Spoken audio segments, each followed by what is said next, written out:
Hello. Hello. Hello. Oh, let's balance your audio levels a little bit, shall we? Let's you go about there, you go about there. I feel like it can hear everything going on in Gump's room. I don't know. He is in an echoey room. Am I in an echo room? Do you use a studio mic or a headset mic? It's a studio mic. It's the same mic I've had for years. Hello? I don't know where that just came back through from. I don't know. Anyway, we're off to a good start. Hello, hello, hello. Jem says beach mouse, beach mouse. I don't know what that means. Is this describing his view? I don't. Probably. Anyway, yeah, cool. Hi everyone. Hi Gump. Hi Geo.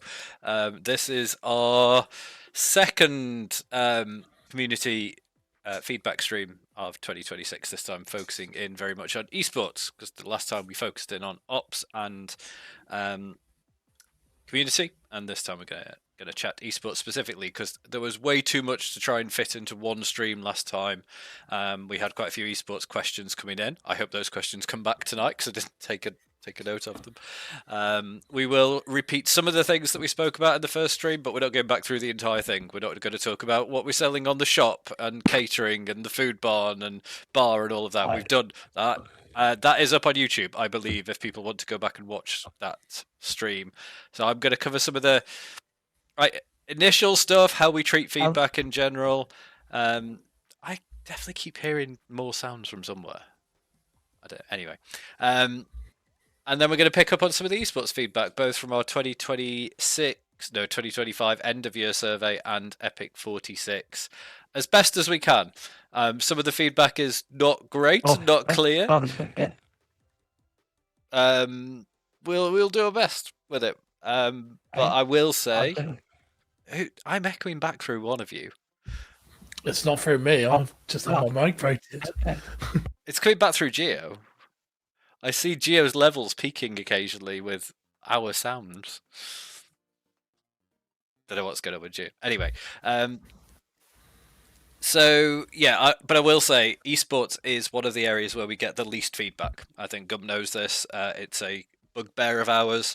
Our casual community are very, very good at giving us structured feedback, both through engaging with us in Discord, through just the various surveys that we send out.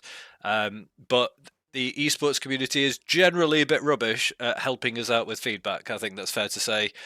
From the outset, it's the lowest number of responses that we get within that survey. I think people are very used to having a grumble when things go wrong in their own closed communities and Discords or on Twitter, but not necessarily want to help us understand that feedback and make the event better for you. So hopefully by us putting ourselves out there on Twitch this evening, then that's another way of us getting esports feedback and maybe people understanding what we do with it instead. So I've already got a question there from Fraser as well. We'll come back to that one shortly once we've done the intros, but yeah, park that question. Yeah, I'll come back to that. You kind of can. You can there are some things that could augment that that are coming in the future. So Something along the lines. if I poke Dan enough, it'll happen. It's fine. Okay, cool. We'll come back to that.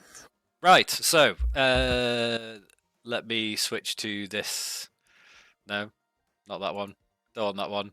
For part 1, learn how to use vMix, John. There we go. We have a PowerPoint thing and stuff like last time. So we have an agenda. So yeah, we'll do intros for those who don't know who the three of us are. I think most of you probably do, but we'll do them anyway. We will talk a bit about EPIC.LAN, the bigger picture, the context, things going on this year. We will talk about very briefly again the landscape of other events going on right now and how we fit into those, and address some of the comments around why is EPIC.LAN getting involved in Insomnia. We're going to talk very openly about the financial landscape at the moment. Again, this was stuff we all covered last time, but you will notice that some fairly big sponsor logos are missing off our website going into 2026, and the effect that's had on the event finances. And I think people might be a little bit surprised at how the event looks financially. Then we're going to dive into the feedback both through the previous surveys and through Twitch chat coming in. So that is the plan for the evening. Hopefully it won't go on quite as long as the community stream did the other day, but we've all listened to Gump do Phoenix UK in the past. We could be in for a long night. So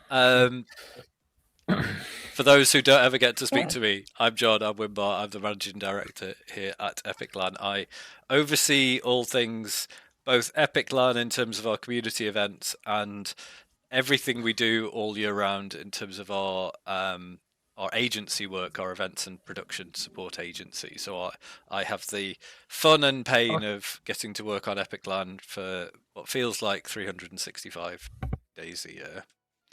Gump, who are you? Well, if you don't know me by now, where have you been? But I am the esports and talent manager is my new title. So I oversee currently the esports operations with Geo, and also the talent, the community casters and stage hosts at the event. And I'm Geo. I got to know quite a few regular attendees at EPIC.LAN. I was a volunteer at EPIC.LAN 7 years ago in 2019 now. February was my first one in 2019 at Big 26.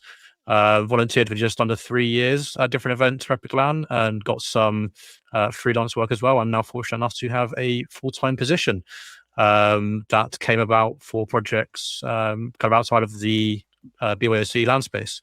And ever since, I've obviously been continuing work on the esports side of things at LAN. Nice. So I think that's probably one of the first things people don't realize about Epic is that we, what, 10 years or so ago, we stopped just being the LAN side of things, and we started getting involved in other work outside of EPIC.LAN. Hence why over the past few years you will see more of us who are working for Epic full time, which was never a plan, and it does create some interesting dilemmas and challenges for us in that way. But people started to come to Epic and ask to use our services. Um, the benefit for EPIC.LAN is that now means that there are 6 of us currently working full time on EPIC.LAN and the other agency events. But also it means over the past few years we've been able to massively invest in kit that helps with the EPIC.LAN events itself.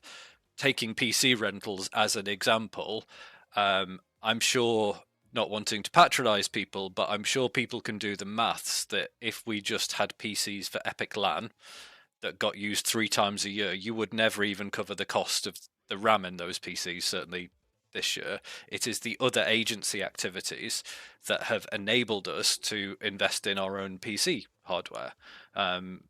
But even then, they still have to pay for themselves. Like we often get in the survey, just get more rentals. Like we just did get more rentals, and the cost of RAM for those rentals was about £800 of the build alone.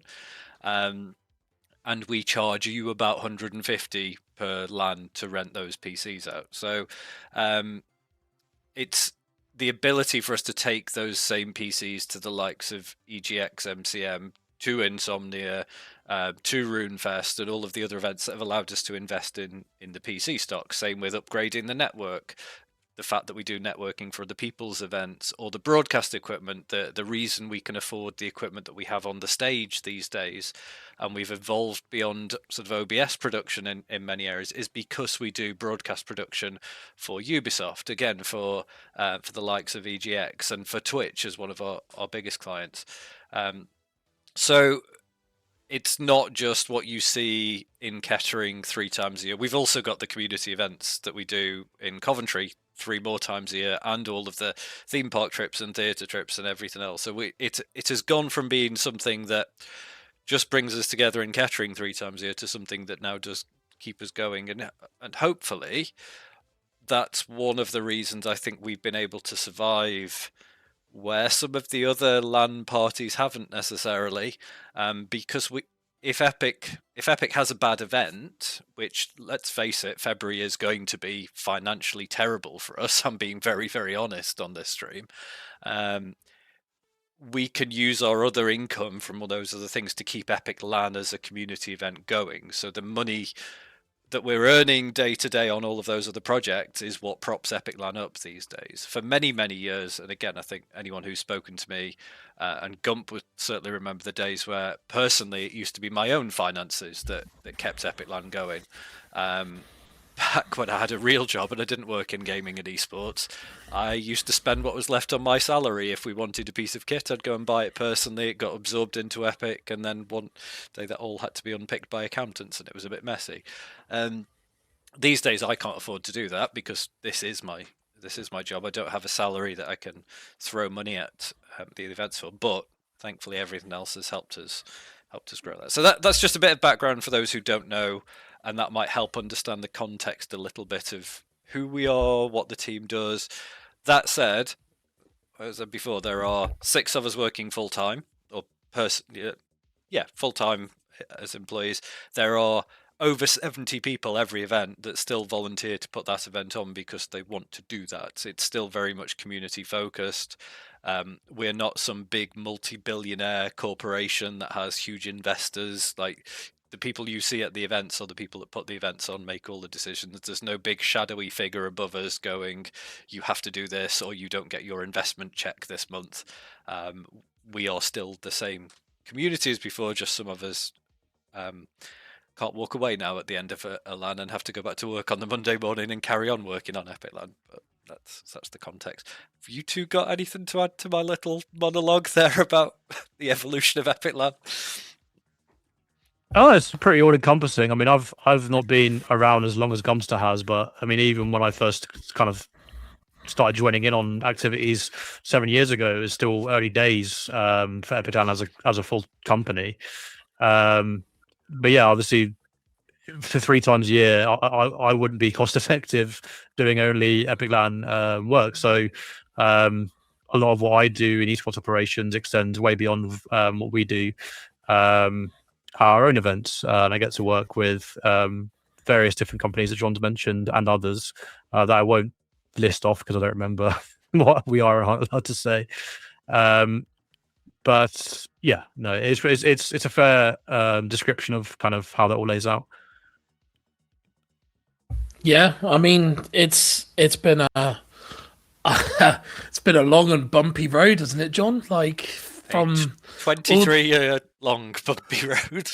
yeah, all the way from like well before my time was Bagnall, and then obviously Utoxeter was when I first started going to Epic, which was Epic 5.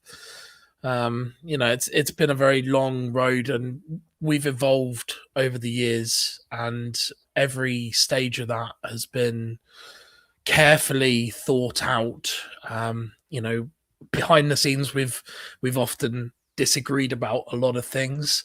Um, there's there's been a lot of people that have come and gone through the EPIC.LAN doors, and it's been one hell of an interesting journey for me over the last God knows how many. Well, I was talking to somebody the other day, and it's 13 years now. I've been part of the management setup of Epic, and that's and the amount of people I've seen come and go through Epic is incredible in itself. And we've gone from being 300 people to nearly 700, 800 people at certain events. So, and we've also, with all the B2B stuff as well that goes on, the amount of things that we've done over the years, the amount of other kind of events we've helped along the way as well. Like I Yeah, think one of the things I've been immensely proud of actually is how we've infiltrated all of that and helped it help grow a UK sports and things like that kind of thing. we may touch on it a bit later. I'm not sure, but it's also good that I mean I didn't plan on having a job in esports. I got freelance work for EPIC.LAN outside of volunteer work, and it's a path that we try and get a lot of people on. As John said earlier, the people that are at the event will make it happen. All those volunteers there, it's a massive effort, and through learning all the processes and things that we do at LAN, we try and get people in to do paid work on those jobs that sustain the company and the finances all year long as well. Before I was full time, that's how I kind of landed in various freelance roles as well. So it's also great to see people that come on, start learning the space in a kind of a volunteer or perhaps a lower setting or grassroots setting, going on to get paid work, and then growing beyond things like EPIC.LAN and getting full-time positions in other companies as well in the esports space. So It's pretty good timing that we're doing this stream today. For those who haven't had a look yet, Jonas, who used to work at British Esports and is now freelance, filmed quite a cool documentary at the last event, but specifically focusing in on people who've come through Epic as creatives. So Jonas's background's videography and photography, so he wanted to come along and showcase people like Marston and Sophie and what they've gone on to do outside of EPIC.LAN. So if you haven't had a look at that, it is shared on LinkedIn and the EPIC.LAN socials from Jonas's new Crossed.gg, I think, company. It's about 8 minutes long, but it's quite a fascinating read. There is a second part to that video as well, which is not so much documentary, but a little bit more of Jonas capturing the atmosphere at his first EPIC.LAN, I think is all I'll say on that one. So at some point he's going to release that as a sort of behind the scenes. There's a lot of wooing in there, I think it's fair to say. Cool, there you go. Again, some background. Very quickly, because we spoke about this quite a bit in the last stream, and I don't want to go over lots and lots of old ground. But I'm going to mention other events that we work on, and why, just in case people raised eyebrows when this happened. I think most people on Team EPIC.LAN understood why we were doing this, but the anti-insomnia brigade jumped on the back of this and went, why is EPIC.LAN getting involved in insomnia? I think everything we've said for the first 10 minutes or so probably sums this up. We are an events and production agency, and anything we make on other people's events helps EPIC.LAN to keep going.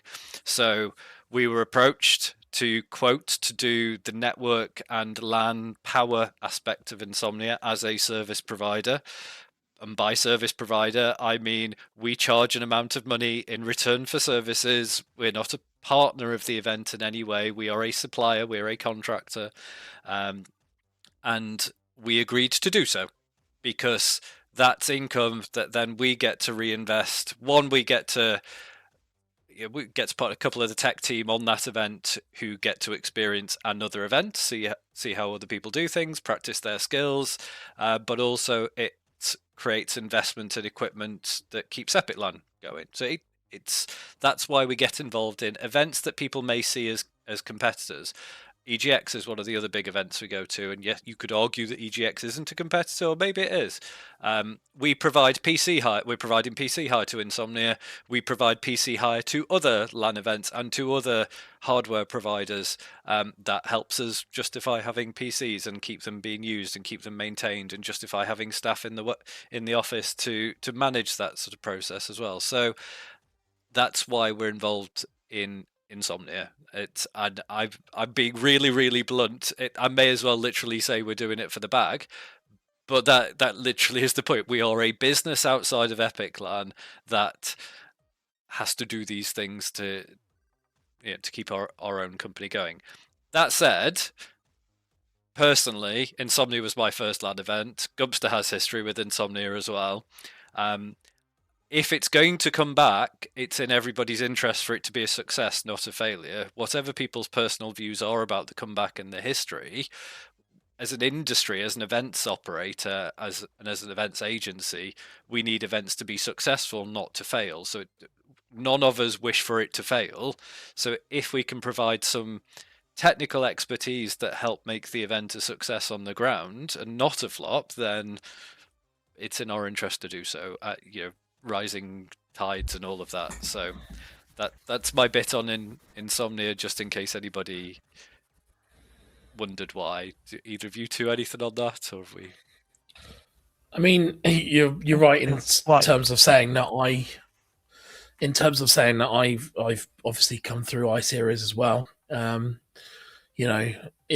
It's a big event in the UK. You can't really dismiss it. It's going to be there regardless of who's running it. It's got a lot of history. And, I went through the days of being there. From I-30 was my first iSeries. And I think the last one I really went to was I-52. So, yeah, it's been a long time since I did an iSeries. But it's still very, very much part of UK LAN events, and from a business perspective, it's kind of silly not to do it. We had to, you had to make that choice. Really. Somebody was going to do it. That's exactly. The work was going to go to somewhere, and is it not better for that income to come into EPIC.LAN and help EPIC.LAN be sustainable than go to a private IT contractor that's got no involvement in gaming, for example? Exactly. And we can bring a little bit of love and care to it as well in our own little way. I don't know. It's Stuart's and Torben going. So. Okay, well, yeah. Great fun. No, we're not having VIP Portaloos. And we had the debate. We started the debate about selling toilet roll on the shop in the office earlier, but we genuinely bothered about blocking up all the toilets at Kettering if we start putting fancy toilet roll out. Anyway, that's a whole other matter. Right. Conscious of time, I wanted to get onto esports feedback stuff. I want to just set some context around finances for EPIC.LAN.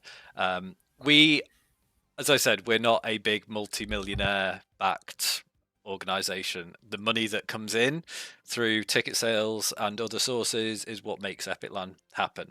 EPIC.LAN costs over £100,000 to put on as an event. It is a 6-figure event, which I don't think people realize. And I know that a lot of people look at the number of tickets that get sold, multiply that by the ticket price, and there you go. That's all profit for the LAN event. It is the costs of putting on EPIC.LAN are over 6 figures. Last event, Epic 46, made a loss of £1,469 once all of those income sources were in to the event, of which just under half is through ticket sales.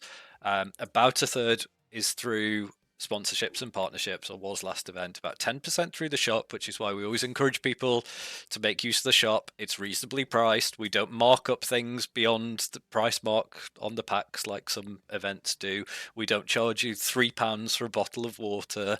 It's reasonable supermarket level prices because they are the price marked packs, and we charge them up what the RRP is on those.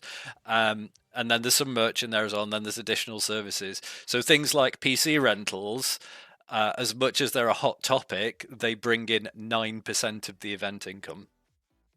And that we still have the cost of paying for the PCs and maintaining them and breakages and stuff like that. So like when I see somebody resting a pint on one of our PCs and knowing that they're resting a pint on $2.5 to $3 grand worth of kit, then that's why we get a little bit pissy at people for not looking after that stuff. So that's the context of the event finances.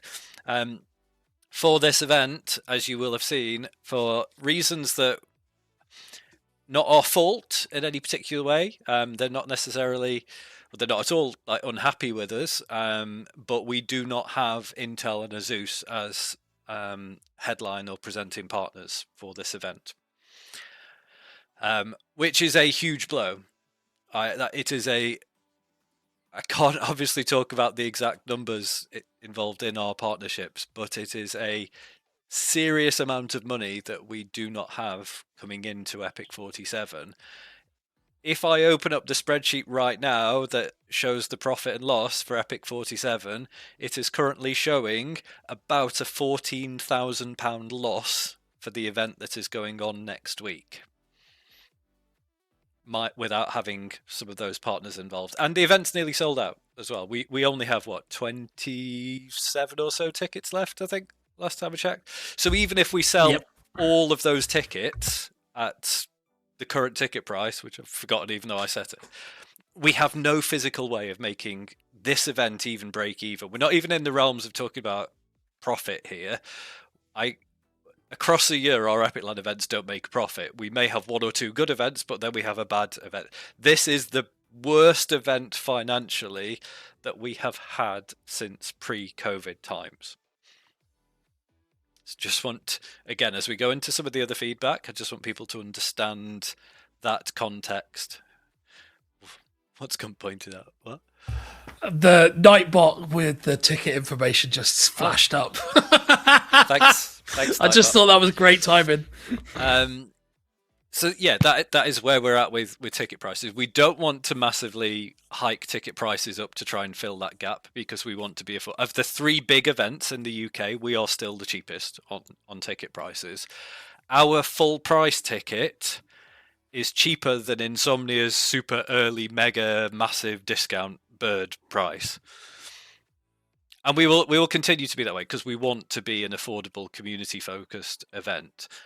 And for me, as long as the other income sources are coming in, then fine, we can take a bad event here and there. What we can't do is have continuous bad events. Now, I've been working pretty fucking hard for the past month or so, or 2 months, to try and help with some of that income drop. And I actually think, despite us not having the income levels of the headline partners that we've had previously, I think we've got a pretty good lineup of things going on at this next event. We've got so we've still got Overclockers. Overclockers are our longest supporting partner right now, again local to us, and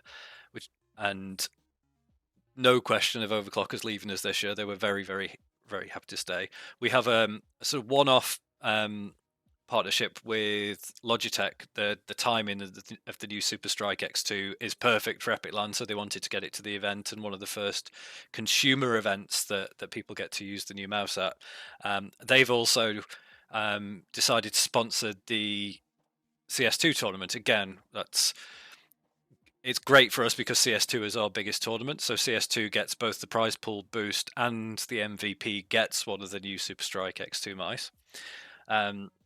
So Logitech came along as well. We've got Holy. Yes, I have been shilling Holy through the stream, who are coming along. And everybody coming to the next event gets Holy Shaker and Sample Box, so that they can try that as well. But there is some, again, honestly, there is some financial support for doing that.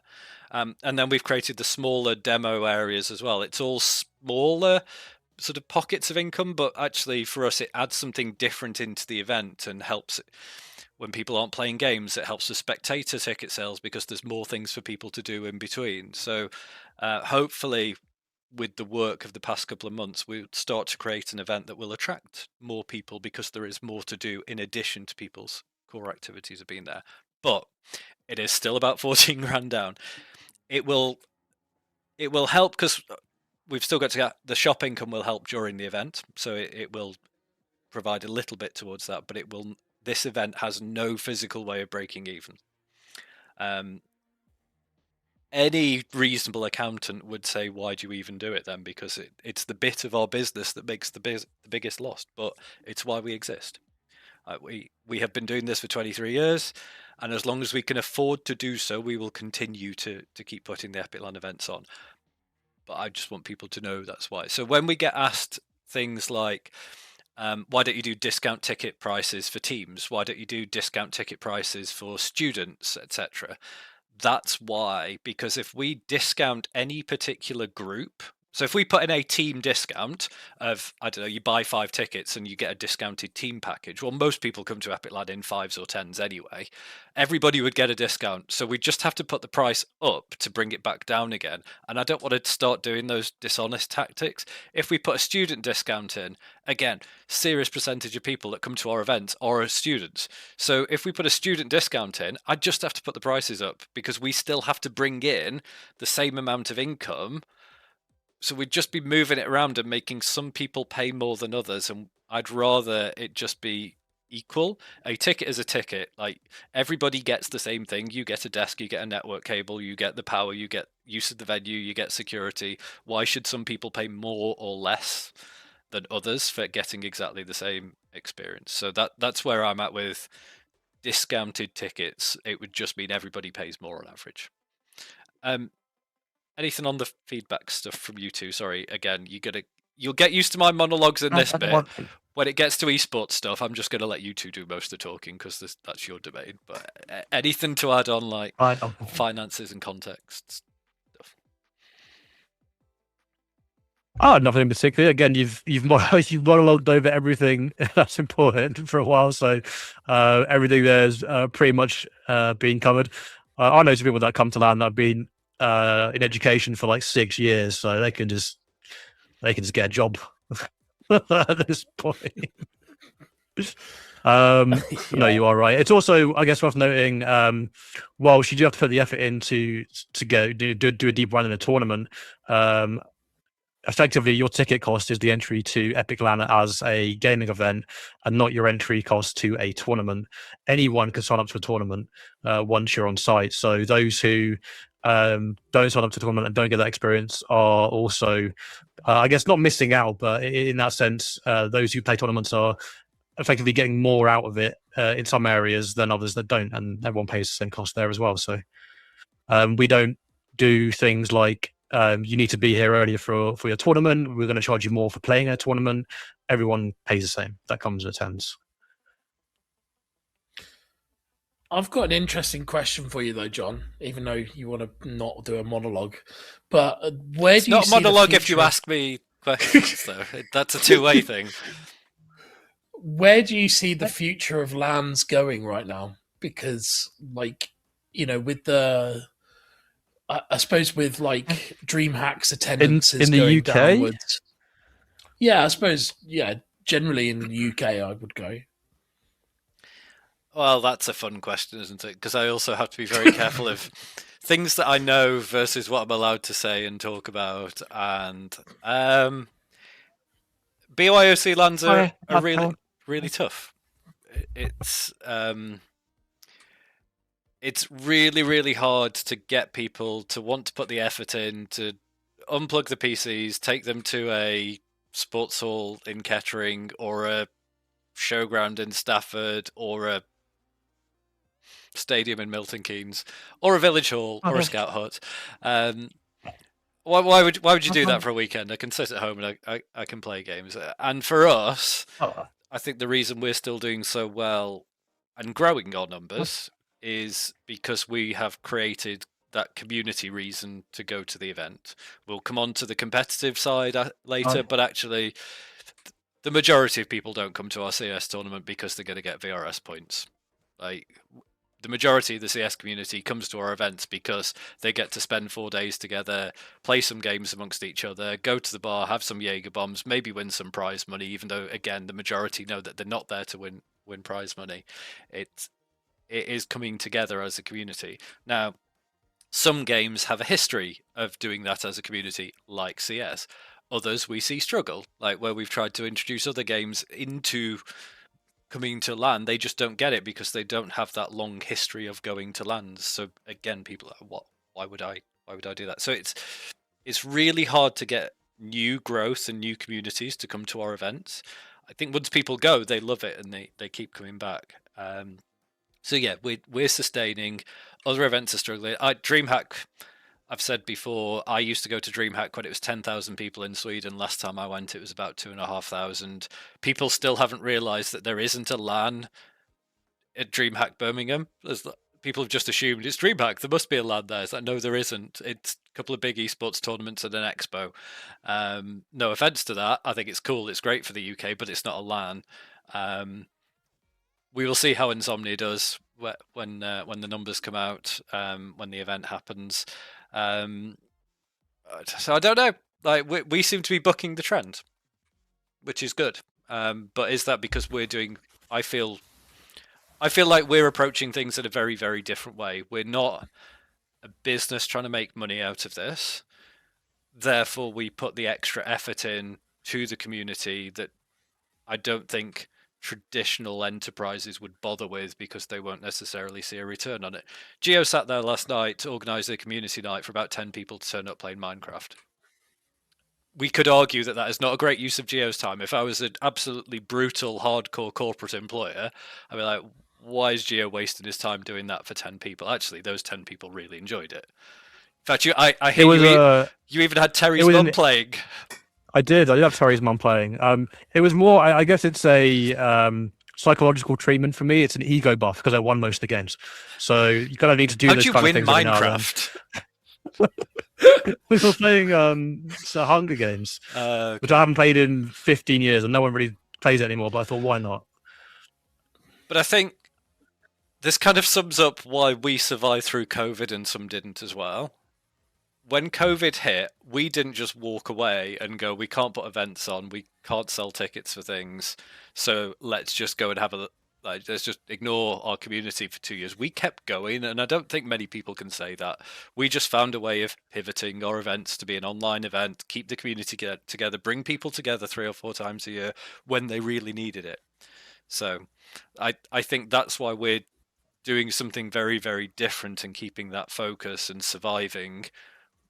Others, I feel a lot of the others are just putting events on, not building that community around it, maybe. Good answer. Thank you, John. Right. What was the original question? Where do I see LANs going? I said, for us, going well. Other events. Okay. Not so much. Right. I am going to share this with people. So every event we put out a feedback survey. We beg you to take part in that survey. You get emailed multiple times about it. It's the same email that you sign up to the events for and you buy tickets with. It goes out every single time without fail, and then you get a reminder about 6 or 7 days after. Please fill out those surveys. As I said at the start of the show, the esports community is the worst for filling this out. But we take them super, super seriously. It helps bring all of the feedback into one place. It does it in a very analytical, qualitative and quantitative way that we actually really, really take notice of. So you probably won't see this necessarily on the screen like you didn't last time. But this is all of our survey results going back to Epic 20, and I've literally have these printed out in graphs in my office so I can see the pattern of feedback over the course of events. So we take a load of the things out of the survey that all get scored. We assign owners to all of those as well. We analyze those trends. We look at all the comments that sit underneath all of those. We share all of those comments with the team internally. We take all of the comments that relate to the venue and the catering. We share all of that off with the venue as well. The bit that maybe we haven't been doing enough of, hence these streams, is sharing that with all of you.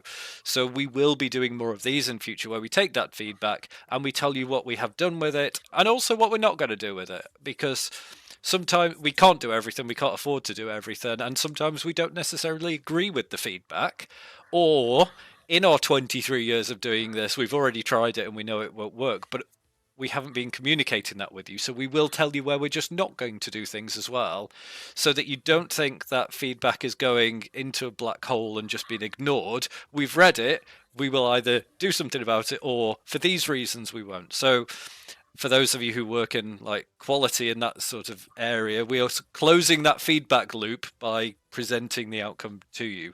You can't see that on screen. It's just lots of numbers. But say there are things on there like NPS, the very first question of the survey. That's the main thing I obsess over. I've got a graph after this to show you what we do with that. That's the overall rating of the event. That's the best judge of how we're doing. So even if you don't do the rest of the survey, at least do that one question that comes through in the email. Then we've got like catering, bar, shop, venue, cleaning, technical, network connection, for example. By the way, for those who didn't know, we've had a 10 gig line installed. What's the big black box? COVID duck, you idiot. Yes. We couldn't really assess the bar during COVID, could we? But yeah, I was saying, for those who don't know, we have had a 10 gig line put in at Kettering. We have paid for that upgrade as EPIC.LAN. The venue get to benefit, but we have paid for the upgrade all year round so that we will now have a 10 gig line available to us at our events. So that puts us on a par with the other big LAN events and their internet capacities. We've also been doing loads of other network upgrades behind the scenes as well. So yeah, connectivity will be a big improvement next event. So yeah, technical, social, fun tournaments. We even score the pub quiz and things like the dark room in here, and then there are some esports lines in there, which are esports overall, structure, servers, administration, and coverage. And then we have some questions around the staffing as well. I then graph things like the NPS. This is one of the things that's printed in my office so I can see how we're doing. NPS, as I've said in previous streams, can run from -100 to +100. So anything, these are good NPS scores. There are lots of businesses that would not be happy, that would be over the moon with having these sort of scores. I've worked for businesses where the scores are way, way closer to 0 or even in the negatives. So this is good as far as an NPS goes. And it's, even though it looks like it spikes quite a lot, actually, if we were to draw a trend line across that, it is pretty consistent. I'd love it to be getting better. But at least we are consistent. Yes, we have some bad events in there, like the one in Wolverhampton that we don't really talk about. It didn't happen. We've erased that from our history. I think that is that huge drop down at the bottom. But we even carried on doing this through COVID. So this is what we do with our feedback. Then we go through all the comments, and this is where we're going to start the talking to you about the comments bit. So I have pulled out some of the esports specific comments from our Epic 46 survey first. I will throw the comment over to Gump and Geo. We'll have a little bit of a debate. We'll do a couple of slides. We will have a look at some of the Twitch comments, and we'll see how the rest of the stream goes. So here are some of the comments from the Epic 46 survey. First one. Sometimes the stage is too loud in the main arena. That is one individual's fault. He's called Hayden. No, I'm joking. Sorry, Gumster, you go ahead. You had something lined up there. Yeah, so stage too loud at sometimes. So we always have a difficult balance, don't we, when it comes to the stage? The stage Indeed. is unfortunately in the hall, which if it wasn't in the hall, we would have no problems. And of course, when it comes to competitive players, we know how. What's the word I'm looking for? Not particular. There you go. Particular over your noise that is outside of your ears, because sound They is make important enough in noise games. themselves, is what I Hello. would say. Is I've got to say, if I were a casual player,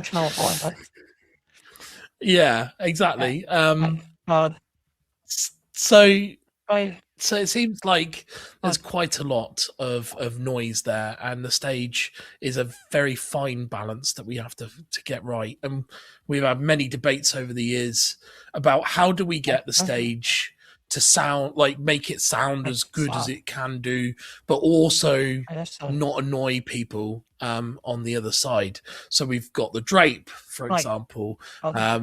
We tried. Did we try one LAN that the speakers were at the front of the stage or something like that? Or we actually, well, a couple of things. The drape, by the way, that we put in, the drape only goes in to deaden sound. We don't do it visually. It's to help with the sound. That drape costs us Yeah. about $2,500 every event to put in to help deaden the sound. The number of complaints about noise from the stage actually dropped a few. It used to be really consistent, like all the time. It has got a lot better. We get far fewer complaints now because we bought more speakers. Which is worth explaining. So No, I obviously- just want to leave it at that It is, to no, see it's if people are. worth explaining. Yes, we bought more speakers, so that obviously lets us be a bit more directional with how we manage sound. It's not just a couple of speakers blasting out over a wide scape. We can tweak a bit more. I've gone over to the guys that run stage and do sound various times. I've had to do it less so, and kind of whilst we get input through the survey for this, I've noticed a drop in people that come to me directly whilst we're at LAN to complain. I think there was one event I went over and asked them to tweak things like bass and everything else about 7 times in one event, and it's dropped more and more. So we are doing things there and keeping that in the back of our minds, but it is a shared space. The stage has its purpose. It runs many different segments throughout the weekend that service both esports and the community. It has one of our biggest community activities, obviously being the pub quiz. So yeah, it's a shared space. And we have to manage that. The pub quiz, by the way, is one of the casual activities which is most taken part in by esports players as well. There's a lot of the communities ask us to try and wrap games up so that they can take part in the pub quiz. Yeah. Beyond the changes that we've done through speakers and managing that over time, we also are very, very picky with that drape. People think it doesn't do a lot. It does do a lot. We get quite anal with our company that puts that up in kind of how far along we want it and how far it can go and everything else. So we kind of push the limits to what we're allowed to on that. But we have started recommending, obviously, for those that do come and play in esports tournaments, to make sure you have good quality in-ears as well. I know a lot of people have started getting them now and bringing their headsets over the top. Whilst that isn't a solution for everything, it's not going to block out all outside sound. It is an improvement. It's just a reminder that not only the stage is there, but obviously there's lots of screaming and shouting as well. So, which we will get onto, I'm sure. I want to make another addition on the stage. One of the things we used to really struggle with stage audio levels was the levels for the players on stage during the finals. Again, one of the big investments we made last year. I don't know if people know how expensive the Ace Zone A lives are, because then you don't buy those on the website. I've told a few people, but yeah. So when we bought them, they were about €1,400 per headset. The Ace Zone A Live. So we invested in the full set of Ace Zone A Lives for the esports stage. Set of 15, I believe, isn't it? Full set of 15 headsets. So including coaches in there as well. And since we started. So again, this was external projects that funded them that then EPIC.LAN gets to benefit for. Now we get to use those on stage, and we've had no audio issues for the players on stage hearing the casters. We've been able to bring the caster levels back up again because we were having to take them so far down that the audience couldn't even hear them. So big investment there that has massively helped the stage. And also news literally just in, the stage PCs have had another upgrade again for this event. So the stage PCs are brand new again this event.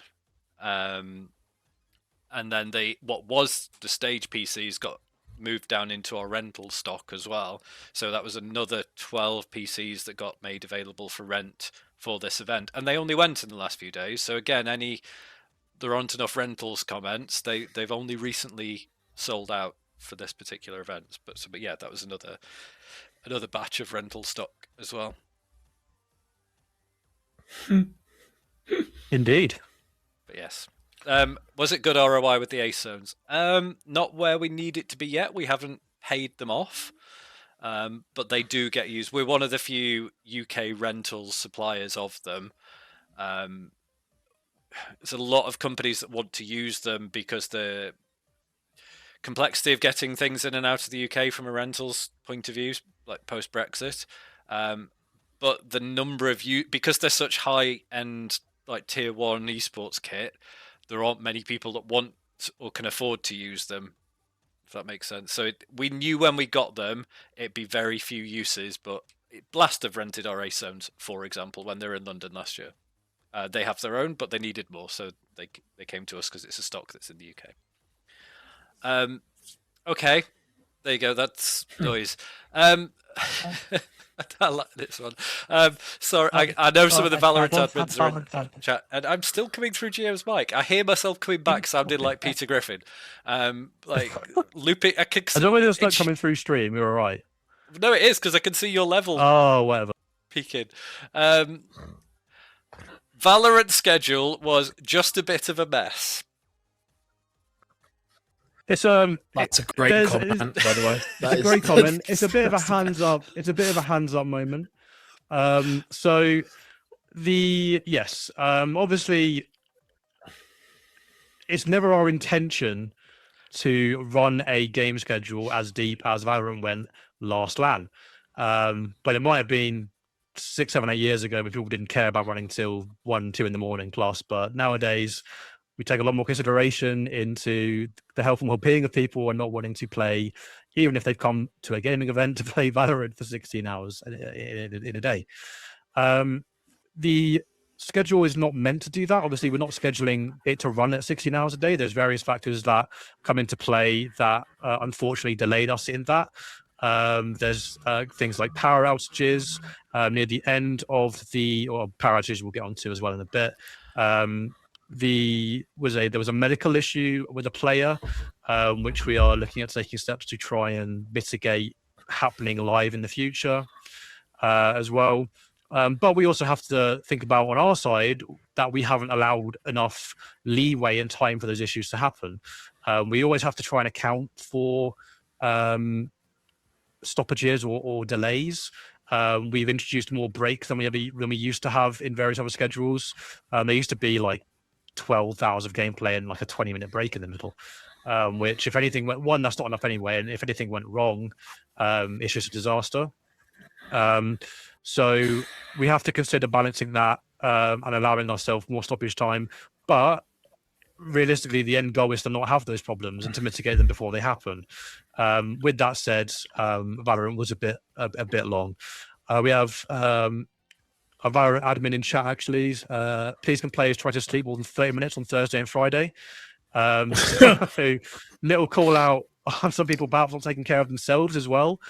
To be warned, they are long days, regardless of if it accidentally runs too long, which we try and avoid.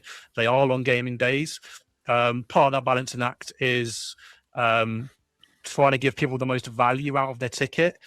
It's easy for us to scale an event and say you play 3 games of Valorant and you're out on Friday when you've paid to be there for 3-4 days. So it's like spinning loads of different plates. but I yes, feel like you've we just we taken missed. my thunder, though. Yeah, Sorry. we missed the mark a bit on Valorant. That is definitely noted, and it's not the intention for that. I don't know if you've got, of course, you've probably got some things to add on that as well. So, I mean, let's give some context to the sort of ethos at Yeah. EPIC.LAN, and has been for ever since I was basically in charge, which is like 13 years ago. The sports landscape was a lot different, and people came to LANs, and we all really didn't sleep that well at LANs, and we all played till stupid o'clock in the morning, and that's just how LANs were. But it was all about from my kind of ethos when it was about coming to LAN, it was all about making it value for money, and it's always been my number one rule when it comes to tournaments and how the admins approach the tournaments. I want people to make sure they get the most amount of value out of their ticket as much as possible. And if that means more games, then that is, one thing that I'm always in for. The unfortunate thing is, or maybe the fortunate thing is time has evolved, and LAN players have evolved. There is a lot more requirements now, I would say, to be safeguarding and having player well-being like front and center of how they play. And that's not even just from a player well-being, it's also from the case of the production people behind the scenes, the admins, the casters. We always have a little bit of duty of care towards the team that we serve. So nowadays we try our best to balance that value for money with the kind of well-being of our players and the people behind the scenes that help us shape our LANs. And it's a very fine balance to get. And last event, we wanted, it's always ironic, like sometimes the smallest amount of teams that we get in a tournament always seems to run really heavy. I don't know why that is. It just seemed like even from the Dota days that sort of happened, where Dota would go really, really late for some reason. It's the same for Valorant now. Like we just have this issue where we can't seem to find that real good balance in the game schedule, really, currently. Yeah, I'm not going to add loads to this one because this is your domain. But I think just to back up what Gio said, we never plan and schedule games to be running until 2 or 3 o'clock in the morning anymore. You're right. Like Gunpowder's old days, that's what we used to aim for, and that's what people we felt back then wanted. We know that's not going to be good for health. It's also not going to give the best quality matches. I remember probably no more than a year ago, there was a big debate online about from CS wanting a longer format and more best of threes, and you had a group of people who were adamant that's like, we want the extra time, we're quite happy to play until 2 or 3 o'clock in the morning, it's LAN, that's what we're there for. But respectfully to that team, they probably weren't the team that were going to get through, so probably weren't going to be up for the lower finals at 9 o'clock in the morning anyway, so it didn't matter if they had a late night, whereas the teams who are playing on Sunday morning actually don't want to be playing till 2 or 3 o'clock in the morning. They need more than 6 hours sleep if they're then going to do a best of three to a reasonable quality. But Gump and I have argued quite vocally about this. The point, I think, where I realised that that's not the mentality and the mindset for us to have anymore. Gump and I definitely clashed on whether it was the right thing to be scaling back on the schedule and changing that focus. But I think now we're all on the same hymn sheet of that. Yes, it's a 24-hour event. No, people don't sleep under their desks anymore like they used to. No, it's not right for people to be falling asleep and getting QWERTY on their forehead. We have that responsibility to people these days. I see more people drinking water at LAN these days than necking energy drinks to power through the night. That's not a bad thing for everybody's health and well-being and quality of gameplay. But there is still a balance to have. There are inevitable delays. I don't know. I think the PowerPoint does come up later, but most things. It does, yeah. Most things are not planned, and yes, there's so much buffer we can have in the schedule, but we have a finite finish time. And on that, I'm just going to jump ahead to the finals should be BO5 points because it's related to timing, and then we'll come back to the other two. We have to finish our event at 4 o'clock on Sunday. We can't run later because the bit that you all don't see after the event has ended is we have to be out of that venue that night. A lot of other events have the next day to pack down. Our trucks turn up at 8 o'clock that night.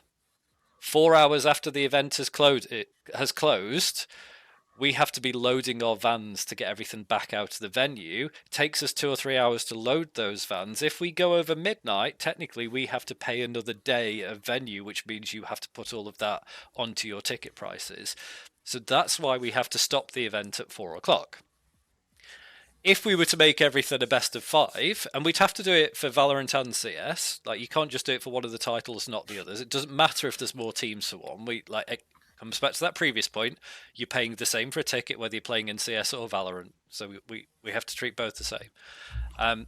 You would either, well, no, that would be the only choice. You would have to start those finals because we can't move the end time. The end time is fixed. It has to be 4 o'clock. So we would have to start the finals on Sunday at least 4 hours earlier to accommodate 2 best of 5s on Sunday, which would mean we're starting the finals at 6 in the morning. Yeah. That's how anyone. Yeah. But that's how time works. Like the block at the end at 4 o'clock is finished. And if anyone just says stick another day on the event, cool. That's another 25% going on to your ticket prices. And we'd have to charge it for everyone, not just the people who stay for CS, because the venue is the thing that stays there. We don't charge differently for tournaments, so everyone's ticket prices would have to go up to stay on a Monday, or for us to have the venue on a Monday when no one's going to use it because it's not a bank holiday. You've all got to go back to work, school, college, university, etc. anyway. So we just can't do longer series finals while having both on stage. I will never prioritize CS has got a sponsor, so that's the only one that should be on Sunday as the final. I mean, right? Val's had a couple of tournament-based sponsors more recently as well, and CS hasn't. So it's nothing about the sponsorship. Extremely grateful to those who are our sponsors and partners, because again, 30% of the event wouldn't happen without you guys. But from a player point of view, CS, Valorant, Osu, StarCraft have all paid the same for a ticket. So for me, we try to give all 4 of those titles a stage final. And that's the finite amount of time we have. The only other way you could have a longer final is you condense the entire tournament series down and you have your finals on the Saturday, which means you're getting less games. The option that we have spoken about, Gump and I recently, is are we getting to the point where we have to start the games on a Thursday night? If people really want that longer series and longer games, we've got to start earlier. We can't finish later, therefore we start earlier, or we stick with the compromise we have at the moment. And again, a lot of people don't get there on the Thursday night because they finish work and then they travel to start on Friday morning, or they get there late on Thursday. So I don't think the Thursday night start is a goer for most people either.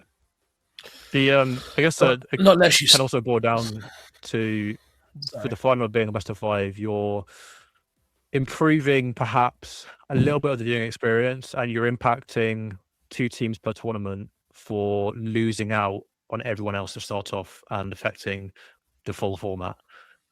So it's just, give and take on that, really. Yeah. I mean, to sort of put it bluntly now, and if we're going to put an analogy to everything, what you have to think about is EPIC.LAN is basically, in football terms, the FA Cup of the footbal world. I don't know football terms. I don't know if you're going out with a good analogy or a bad analogy. What's this football thing? So basically, the FA Cup is where David. Oh, he's actually going to explain it, right? Okay. Yeah, David beats Goliath, and this is where we have a balance of you get the big top teams of the UK. They all want a sort of better, more competitive, but they also don't want to be playing a lot of the boring games either.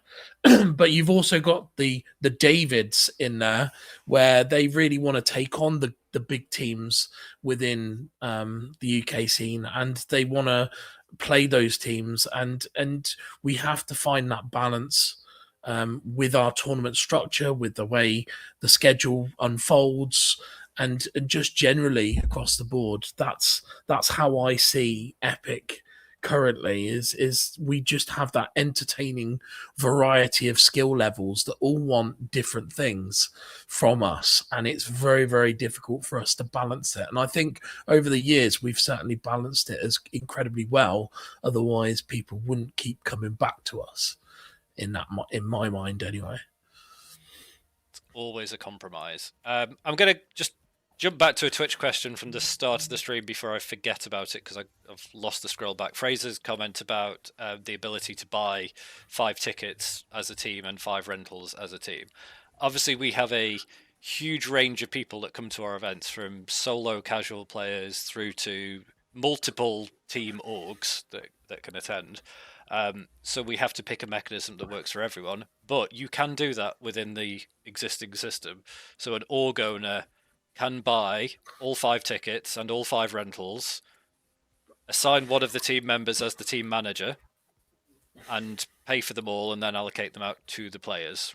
So I think that is the best compromise. The bit we can't do, because I said before with finances, we can't make that a cheaper price for 5 people, because then everyone else's ticket would have to go up. So that is possible. Go on, Gio. I would add a little bit to kind of link into what Fraser said, which is kind of a blocker, which things are being worked on. I won't go into a bunch of stuff about the tournament platform because I could speak for another 2 hours, and I don't think anyone wants that from me. Is where that slightly breaks down is once those tickets are assigned through our system, each user still has to individually sign up to the tournament and join that team. So I think what Fraser's kind of hinting at is that he wants one person to be able to do everything. So we are working on a few changes to the tournament platform through other means that will slowly make their way to the one that we use at EPIC.LAN, which includes things like persistent teams. Because right now, if you go and sign up to a tournament at EPIC.LAN, that team is tournament specific. You can call another team the same name in a different tournament, but they're not linked in any capacity. The only way they link is that you're in both. So we're working on, or Dan, our development manager, is working on some changes to the team system to allow things like persistent teams, which we may look at developing into easier ways to manage teams through ticket allocation on the other end. The EPIC.LAN tournament platform, just very briefly, spawned off EPIC.LAN. So its development path led it down a very specific route that is kind of slowly being developed to be a bit more broad in its capability. But things like it being tournament specific and event specific spawned from it being for 3 LANs a year and not for a big system that can do anything. But that is being worked on, and we may have an easier way of doing that in the future. And for those who missed the other stream, new website design as well. And something that will have changed since Fraser last attended, we've moved our payment processor over to Stripe as well, instead of the old Sage Pay system as well. So it's enabled a lot more payment systems and payment methods that weren't there before, like Apple and Google Pay, Klarna, PayPal, Pay in 3, and things like that. So constant improvements there. CS group stage seeding was a bit of a whitewash. I've got some opinions on this. I'm down to be open-minded on it. So as these are just taken from the survey, they're not opinions. We've just copy-pasted. In a couple of instances, we care about value for your ticket, and we also care about game quality. While some people may disagree with that, we do care about game quality. That's why we don't do things like why don't you do like a best of 2 series? Because if you're going to get whitewashed by one team, you're going to get whitewashed by them again. So what's the point? The last couple of EPIC.LANs for CS specifically have had basically balanced seeding. So people are seeded into effectively different pots. and you will play 7 games, and you will play someone from each pot. So if you've been washed in all 7 of your group matches, you're just shit. And a little bit. Now, keeping an open mind. We did say you were going to get honest feedback. Yeah. Keeping an open mind, there are things that we can do to improve match quality. Things like Swiss can help with that. I'm a little apprehensive to run things like Swiss if it's not run properly. For those that don't know, people call like 5 different formats Swiss. You're meant to have a certain number of teams for that, which we don't for this event. It also can just add around or have people go through to elimination off certain stat lines that are just bad. So if it's not run properly, I'm apprehensive to run it. We did run a format that was conjured up in a cauldron by Mischief CS. God, please don't remind me. The King of the Hill variant, which did incentivize skill versus skill matches as time went on. We got mixed feedback for that. It got heavily criticized. I don't think the criticism for that was necessarily directed at the skill for skill. So I wouldn't say that's a bad way of looking at it. It got criticized for its not being aware of what your next matchup was going to be. It being hard to follow and so on and so forth. I don't think anyone necessarily criticized heavily being matched up against a skill versus a similar skill level than the other things that were issues. Incidentally, that's another anti-Swiss point, by the way. Yeah, we found out at an event last year that if we were to run Swiss, you can't jump ahead and start playing your next few games when the teams are ready. You have to wait for everything to be completed. So for live events with this many teams and things that can go wrong, one delay in one game fucks up the entire tournament for the rest of the day. Yeah. I see Finn moment from Macfell. Credit where credit's due with Finn and Mischief CS. He put a lot of effort, a massive amount of effort into the CS tournaments since he's been doing EPIC.LAN. The last couple of formats as well were of his design and variation of other types.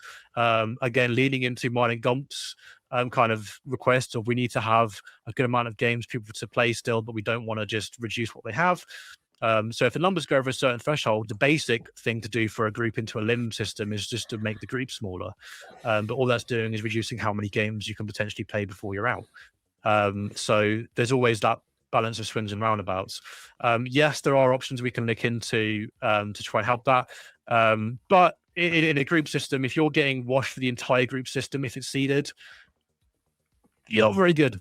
And that's not saying like it's not worth coming. There's other options to look into that. Do we look at splitting it up into a main event and a kind of community cup? There's things to look at there. We obviously have the Inters tournament, which still comes afterwards and is an optional tournament for those to play and that get knocked out of the main event.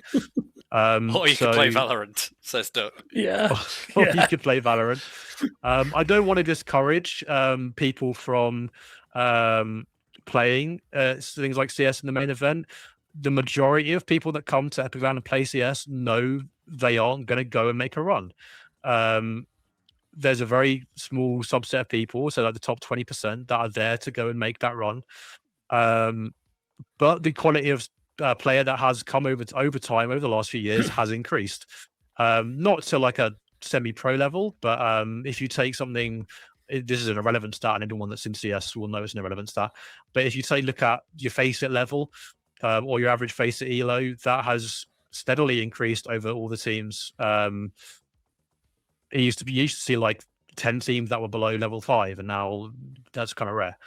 So it's a balance. Again, we'll look at things like Swiss in the future, ways that we can adapt that for skill versus skill matchups, perhaps the potential of running a community cup instead to encourage people to come and play casually for CS if that's their vibe.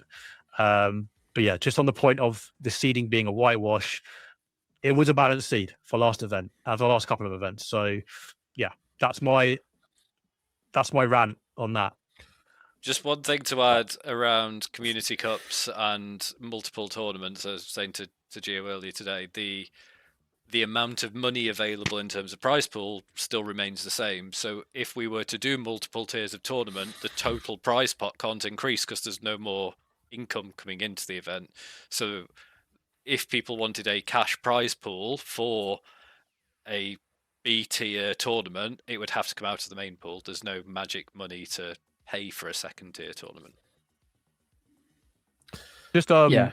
on Maz's comment on VRS, we'll get onto some VRS stuff in a bit as a separate point.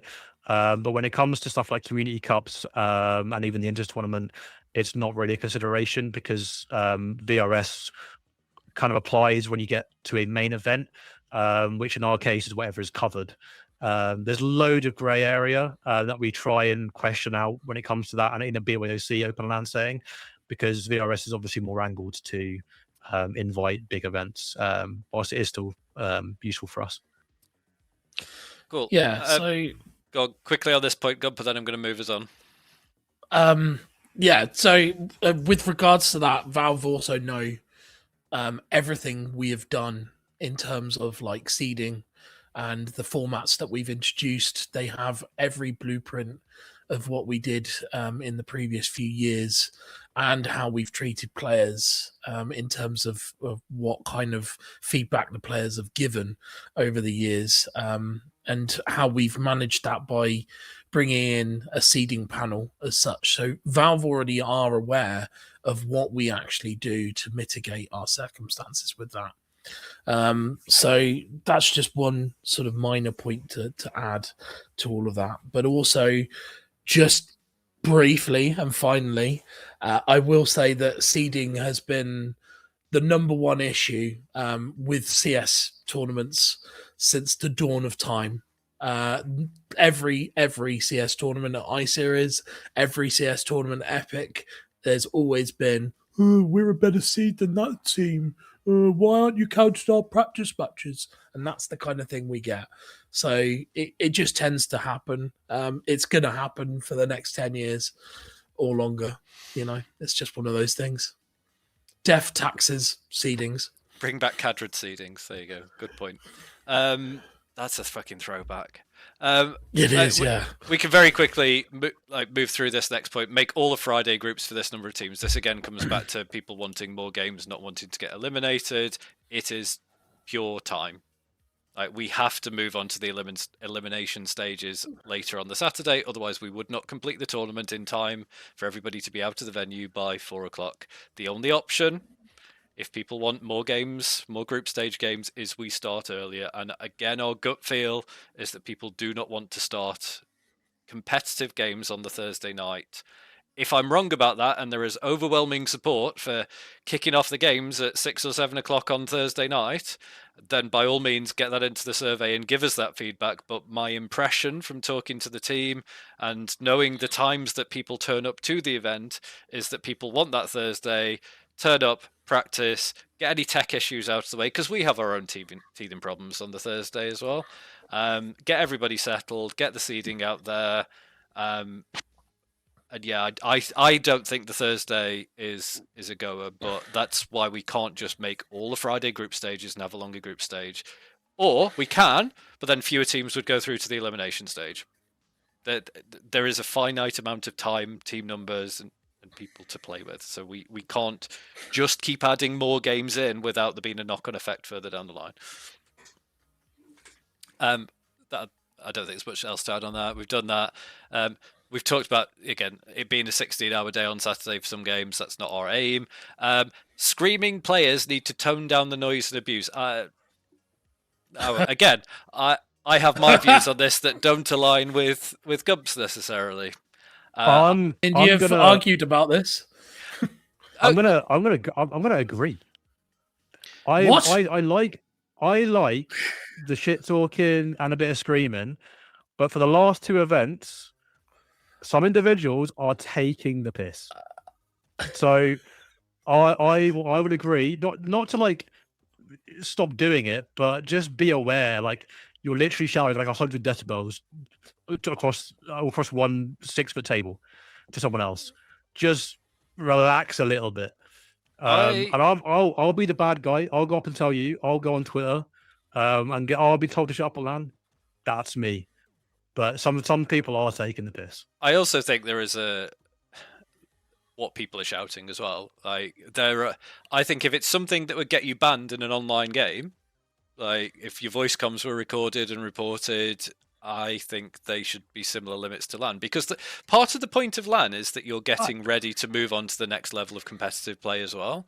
So I think there has to be standard, but we don't want to be clinical. It is a LAN, it's a physical environment. We like the noise. We know other events are absolutely no shouting at all. We don't want to be that. I think there's definitely that celebration side. There's the banter side, which is absolutely fine. I think some people cross the line, and we have had to make some bans before. I think we need to know where the line is. I agree actually with Orkel's point about yellow and red cards. I do think that there is a point where some things get said that are actually not acceptable in a public scenario. And we are in a very different world these days as well. Perhaps we should set a boundary. We're not talking Club Penguin chat bans, but maybe like Marvel Rival chat bans. There's got to be a limit. But I do like the card system. It's a good idea. Yeah, we've talked about the card system a lot. And we actually, I know, again, without this becoming a political debate, but we are also in a world where people do get reported for things they say on social media. They get knocks on the door from the police. I don't know. At what point does somebody at LAN take something super seriously, get offended for what is just banter, and actually make a police report? And then we have to then deal with that. We are in the realms and a society where that could happen, whether we agree with it or not, because Gump and I come from old school, shout across Newbury Racecourse whenever you want to. I think we are getting to a point where people need to think before they yell across the room what they are. By all means, celebrate a win. Take the piss out of your teammates for forgetting to defuse. 100%. Like that is LAN. That's absolutely fine. But where things are getting personal, targeted, abusive, I think we have a responsibility to step in and stop that and act on that and potentially penalise people.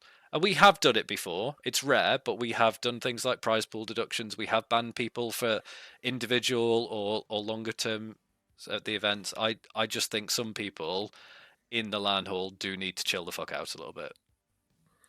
I will say a quick comment. Sorry, Dom, go ahead. I will say, and I am a big advocate of trash talking. I'm a big advocate of being really loud. But Epic 45 last year, the summer event, was very loud in Fair Isle at times. It was so loud that my eardrums were literally rupturing. And I've never heard the LAN hall be that loud before.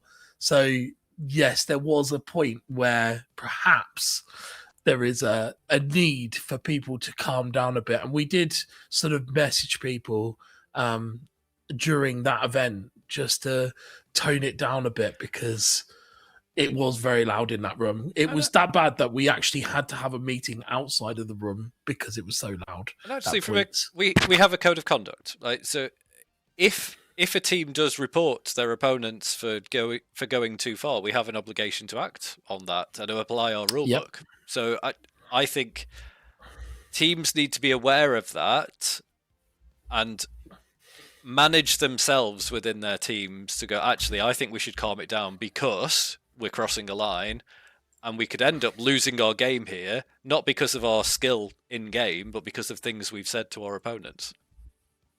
Because as soon as we see or hear something in black and white and that gets reported to us, that's got to be, that's it. That's rulebook infringements then.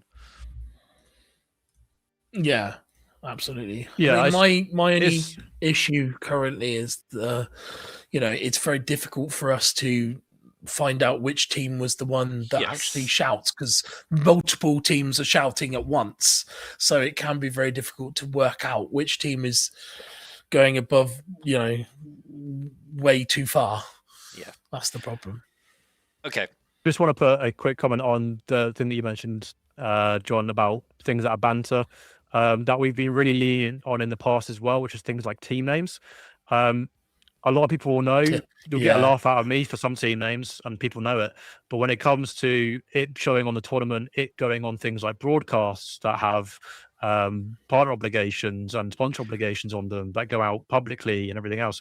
Some of them, whilst are funny to the individuals that are doing it or banter within a friend group, aren't a good look for going out and even tagging your name on for that team that go out on broadcast. So we have to be a little bit more sensible nowadays with things like that. But also consider the team talent names. as well. Like, it's not fair on those.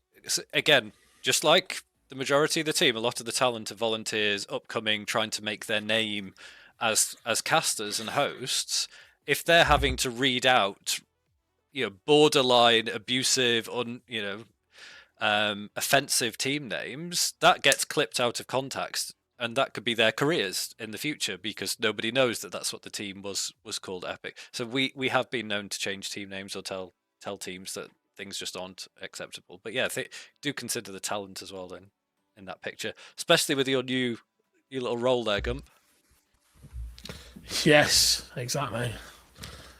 I don't know, and I agree with Gio. This last point, I don't know. Make brackets clearer. I don't. Again, this was the line that came in the feedback. I don't know if this was a make it clearer visually on the tournament site, make it clear how you progress from the groups into the brackets, make the structure as a whole clearer. I don't know what this particular feedback point was trying to get to. I don't know if either of you two have got any ideas or what it might be, but I left it in there because it was a genuine feedback comment, but it's very generic. Could be for any of Valorant, CS, OSU. God knows where that feedback's come from. So if you were the one that made that comment and you see this, let us know what you meant. Yeah, clarification is really needed on that one because I suppose from my perspective on that is like we have used the tournament platform for I've used it for 13 years now, so it's kind of become part of me. Like I literally, it's my PTSD now, the tournament platform. So so what you guys say may not translate very well to us sometimes because we know how it looks and how it should look, and it's just difficult for us to work out exactly what that means on that one. okay. I like this one. This is wholesome. CS event was a great laugh. I'd like to report an error in scoring as I won in my heart and your leaderboard doesn't reflect that. That's a good comment. I like that. Yeah. It's just a testament to all those Inters teams that come to our events and get battered in the opening games. But yeah, I don't know if there's context to the next one. I'm still coming through Gio's microphone. Oh my day! What is going on with? I don't know how we're bleeding through into your microphone, whether it's software or hardware, but it repeats back. I can't hear it, so really not a me issue, I'm afraid. It definitely is. Somehow. Anyway, a team was wrongfully put through in the Inters tournament. Do either of you two know the context of this? God. Is this something that only came up in the survey, or did we know about it during the event? We knew about it. Okay. Yes. It was, someone went through on, was it round difference or it wasn't head to head, I don't think. But somewhere along the line, it was a promotion from a group stage into the elimination stage. Yeah. Yeah. Very regrettable, heinous moment, and the darkest hour on the Inter's desk. I joke a little bit, but obviously that is pretty serious. It's so Inter's, obviously, for those that don't know, is the kind of secondary tournament that runs alongside the main once enough people have been eliminated, and it's more of a casual fun tournament that people cannot, if they choose to play in it, can play in it. It's not a requirement. The the staff teams, the volunteers that come and help run events, generally have 3 to 4 different admins on. So CS and Valorant. Valorant has 3 last events, CS had 4 and a few more teams. There is a lead admin on those. When it comes to the inter tournaments, the staff team that kind of has the admins with that our leads get to run into tournament to get that experience. It wasn't any of their faults. It's on mine and Gumster to pick up on those things. But yeah, the tournament platform, alongside, I think, a couple of different people that were looking at it at the time, didn't pick up on a round diff to a head-to-head split, and it put the wrong team through. Once that was flagged with us, it was a little bit late. Something that we don't want to make the mistake on in the future. Easy one to fix. But yeah, that is not a great one for sure. But again, on us 100%. When that does happen, and if you are affected, come speak to us immediately, and we'll work on a fix as soon as we can. That's the bit I wanted to check and why I kept this in. Obviously, I didn't know the context. There's a lot going on during the event, so I certainly don't see that level of detail. But I wanted to make sure that it was something that was flagged at the time, because we often see things across the board with survey feedback where so many things get put into the survey that we could have fixed there and then at the event, and we get told about it 2 weeks after. It's like, yeah, but why didn't you just tell us there? Because we actually sometimes things come back in the survey that are just wrong, or we can correct instantly. Like some of the bar feedback last time, like there were no ales on the bar last event. Well, there were. If you just ask, they're just there on the back. So that's why I wanted to make sure it wasn't one of those examples. But as I saw from your reaction that it definitely was. That is a certified valid piece of feedback. Fair. Yeah, exactly. Yeah. I think we've sort of covered this last one. Bring back normal group stages for tournaments. I think we've covered formats and why and reasons. Anything else to add before we've covered both of the next 2 points around matchmaking and group stages. There's not much to add. Obviously, a regular group stage, when we start getting too many teams attend, all we do there, if we have regular group stages, is reduce the group size, which means you get a couple games to play and until you're eliminated. The system that we have in place right now for the kind of big leaderboard is you're still effectively grouped for your seeds. You get 7 games, just everyone's in the same board. Obviously, that does impact tiebreakers, because you're not split through tiebreakers on your groups, you're split on the overall board. So that is something to consider. But the reason that's there is so you don't lose 3 games in a row. You have to lose, or 2 games in your row. You have to play a few more. It also is less clear. It's almost psychological. It's less clear when you're already out, whilst you still can calculate that. If you're in a group and you know you've lost X amount of games, it can be very obvious when you're out. We've had that issue in the past where people have given up because they know they aren't going to make it with groups. So, but yeah, no, I know why that's valid feedback. There's reasons for it to basically increase the value of your ticket. Yeah, I mean, just to sort of interject on that one, but like with the group stages, some of us have an old school feeling on group stages. We all love a good group stage, and the upset kind of side of it can happen in a group stage. It's just, the format is tailored to how many teams we have, and when we have done certain formats, we also clue up the seeding panel to actually get their thoughts and reactions to the formats as well. So Finn spent a good amount of time when we did some of the wackier formats a few LANs ago. He spent a good portion amount of time to actually clue up the seeding panel and make sure that they could give their questions and answer questions to us, so that we could build that in and answer them as directly as we could.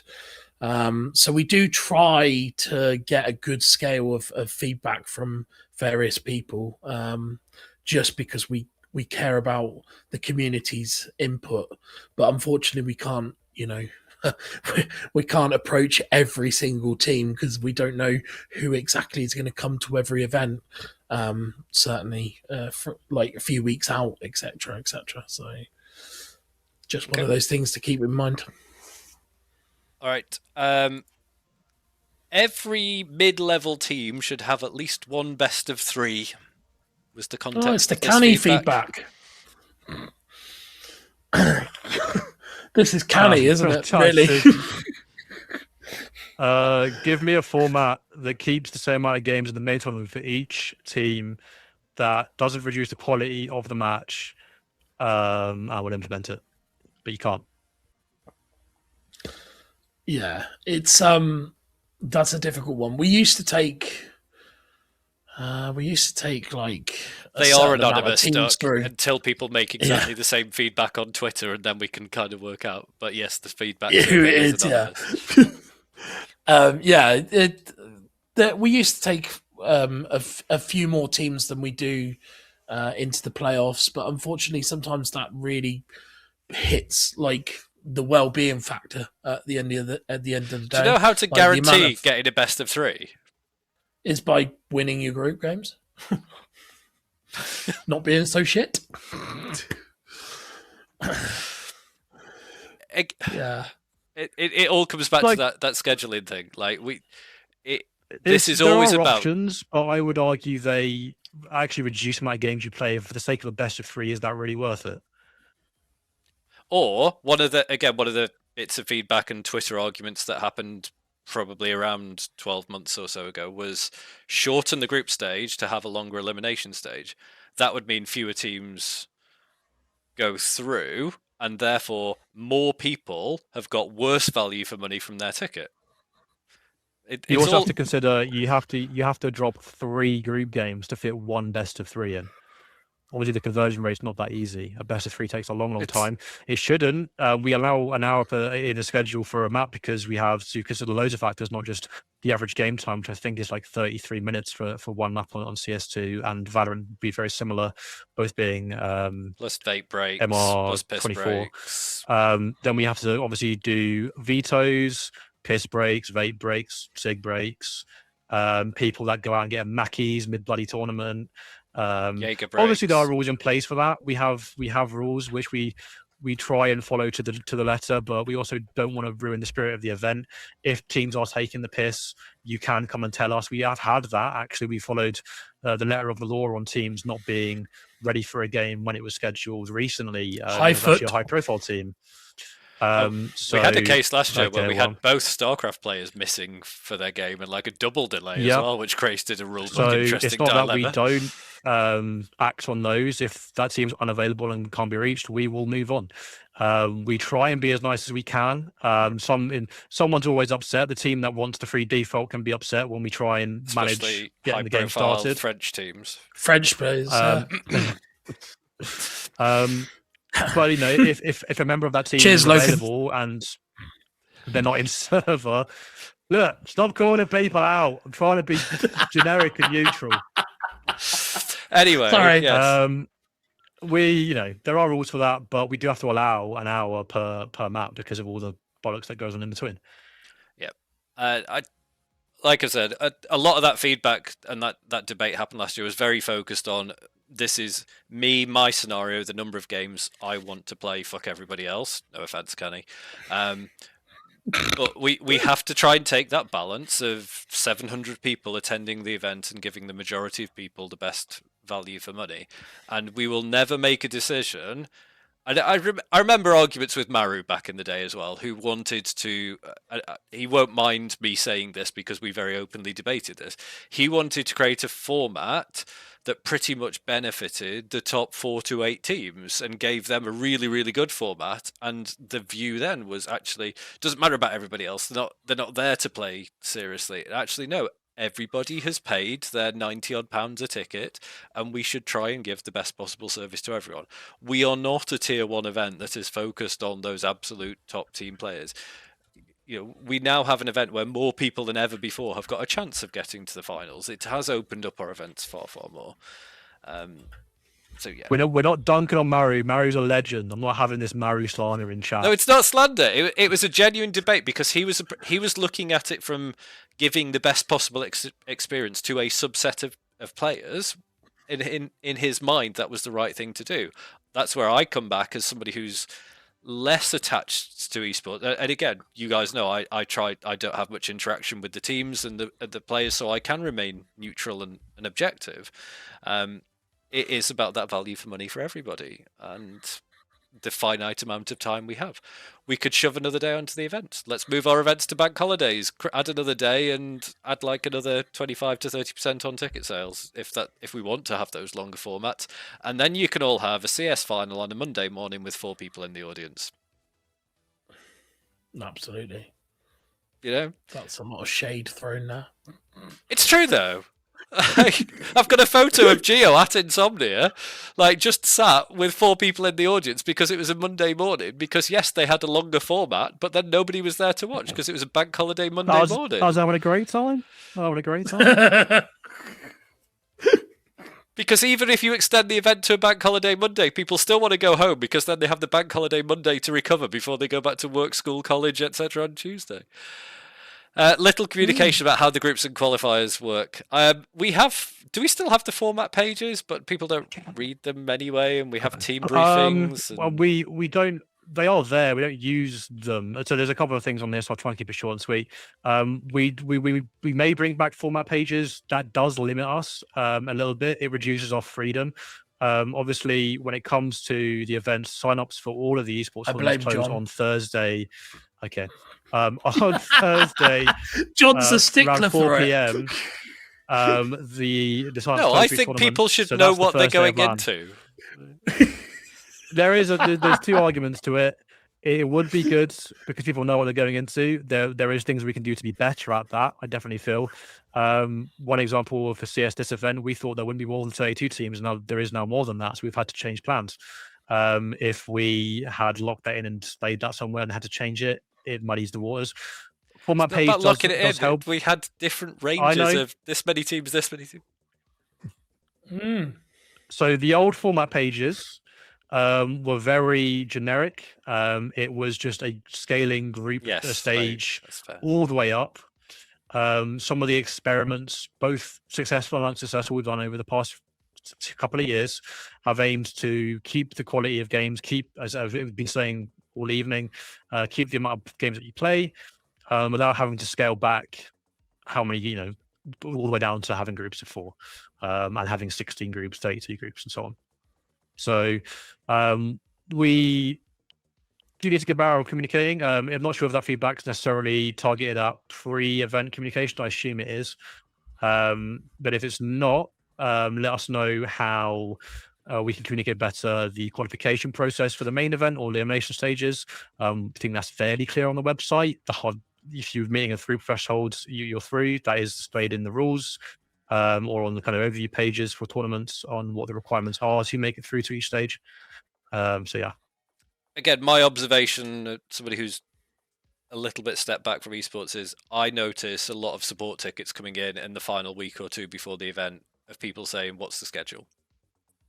And we can't answer that. Yeah, we unfortunately can't. We want to get it out as soon as we can, but with signups being as late as they are, again, we still have tickets we haven't sold for the event. We still want to give people the opportunity to sign up for the event. We don't want to lock something in, say a hard cut off 1 or 2 weeks before, and we lose players as well. So yeah, we can't release that until we're ready. Again, Maru's joined now, so again, I'm going to hark back to debates I used to have with Maru, who wanted to lock signups a week or 2 out of the event, so we could do a lot of that prep and seeding before. I get it, and that again, there's valid reasons for there it. Is, but... and that works for other natures of tournaments, not open BYOC events. We have sold tickets while we've been on stream tonight. And from a business point of view, while there are tickets on sale with an event that's losing 14 grand, why would I give any reason to cut off ticket sales early when we can still take signups? And again, we're an open LAN. We are not a fixed, scheduled we're not an end of season final where we know the teams that are going into it 2 weeks in advance. It is the nature of our event. More photos of the players. I will answer this one very briefly because it came up in the other stream as well. There is an expectation that our content team are there to take individual personalized photos of every player and every team at the event. There are not. There are over 700 people usually sat down at the events. There are usually over 1,000 people going through the doors at the event. It is not fair or possible for our content team to take individual pictures of every single team. Do not give them shit after the event if your individual photo is not in the gallery. They may just not like you, but also they take a lot more photos than make it into the gallery.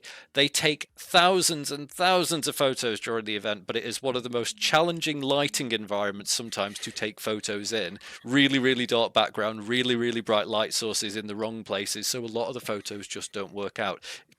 If you want to guarantee your own photo at the event, take your own camera, get your friends to take a photo. If you're a proper team, a proper org, bring a photographer with you, get them to apply for a media pass or buy a spectator ticket. That is the only guaranteed way of having your own photo during the event. Our content team does the best possible job they can, but they are not there to be your personal photographers. Wow. When I used to Thanks, race and I was Marty. 50 kilos lighter, it cost me 30 quid for a photo if someone snapped one at a racetrack of me. Extortion. Right, that was the Epic 46 survey. We will try. Now, there are a lot of similar themes that come up in the end of year survey, so some of these we won't need to go back over. Just very briefly, I wanted to share some of the numbers out of this for those who didn't see the original stream. This is the rough breakdown of the events. These are some of the additional questions that we ask as part of that survey. This all goes into our deck that gets shared with sponsors, partners to try and help with the event financials. Interestingly for this, the average age has definitely moved over the years of doing this to be more in that sort of 25 to 34 range. The balance of male to female is definitely shifting to become closer. It's still not where it needs to be, but it is better, and we generally get the feedback that people feel comfortable and safe at our events. And I am certainly seeing more mixed teams attending and competing in our events as well, which is great. We are more esports players than casual players. Now, the bit that this survey doesn't show you is what we call the casual esports players, which actually makes it far more balanced. And they are the category of player who attends the events and takes part in the esports tournaments, but they do so casually. So they take part knowing they're not going to be on stage at the end of the event. They take part knowing they will be in the pub quiz, they'll do the karaoke, they know they're going to get grouped. They go for the community aspect, but they compete in an esports tournament. So that brings us back to being about 50-50 esports versus casual. But if we purely look at sign-up numbers, about 70% of people who attend our events sign up to take part in a tournament, if we want to look at it in that black and white form. So that's that one, and there's just some fun stuff about the industries people work in, lifetime MPS, who builds their own PC, sort of devices people own. How people want to be communicated with is an interesting one on here as well. Discord by far. So we have made a big shift towards most of our comms being in Discord. We do still get a lot of feedback from people who I didn't know things were happening, and people not taking responsibility for finding out information themselves and expecting it to be handed to them. But the problem is we're now in a world where people are on 10 different apps and social media platforms, of which those platforms are quite often shockingly bad at serving you the information that they want to serve you, like X, for example. I often say in the office, and go on to our team about it, that putting a tweet out does not mean everybody has seen that piece of information we have put out. So for us, Discord has become our definitive source of information. That is our official communication channel for our events. We will also back that up far more by emails. Some of you have blocked EPIC.LAN emails or unsubscribed. You're not getting information about the event. Some of that might be important, but if you've unsubscribed, you're not going to get that. But for us, we are saying, well, the website, which is being redeveloped, GOI and Gump have seen previews of the new website. It is coming along nicely. That will help to display some information better, but our dynamic information during and building up to the event is the EPIC.LAN Discord. You need to make sure you're in there and you have got the right roles. Right, end of year feedback stuff. Internet connection. Already told you that's been Improved. upgraded to a 10 gig line this event. Quality of servers. That's a Question mark. that's a CF one, isn't it? If that's not CS related, it's completely out of our control. As long as we have Yeah. a 10 gig line coming in now anyway, and fiber, I'll make sure Tormu and Duix are happy. You have fiber running straight to the desks now. The only part that is not fiber is your Ethernet cable that goes from your switch to your PC, to my knowledge. If it's anything like a Valorant server, we don't have control of it. If it's our CS servers, I haven't had any personal feedback whilst at the event about connection issues. We have had some in the past where some switches have overheated, or there's been very specific individual port issues or player PC issues, but rarely nowadays do we have a kind of a big wide issue in terms of ping variance, VAR, anything like packet loss to our on-site servers. If that does happen, come find me immediately. We'll work it out. But from my knowledge, they've been fairly solid. Sometimes servers just need a reboot. Sometimes. That happens. It happens with tournaments we run online, tournaments we run online. It just happens sometimes. But again, it's just make sure you either, if you don't want to get up from your desk, message using the plugin or Discord, or come up to the help desk. A lot of these things can be fixed. Please don't play 3 or 4 rounds suffering and then tell us in the survey 2 weeks after the event that you had issues with the servers. Most things can be resolved there and then. Or if it is a genuine issue, because hardware can fail, we can move you to a different server. Absolutely. Admin numbers and quality. There are sometimes long waiting times for issues. Now, this was the end of year survey, for bear in mind, not a specific Epic 46 thing. Yeah, sorry. Gum, you go. Yeah, sorry. Yeah, Gum, go first. I've been speaking loads. Yeah, so on this one, bit of it. I suppose from my perspective over the years, I have a very, very lean team admins, and that's because even though we don't like to classify volunteers as, resources or money, it's still a cost to the overall running of EPIC.LAN as a whole, and that comes it means that there's a responsibility on us to make sure we find, again, a common theme tonight is finding the right balance. We have increase the number of admins that we have got on each of the tournaments. So for this upcoming event, we have 4 CS admins, we have 3 Valorant admins, we have 1 OSU admin and 1 StarCraft admin.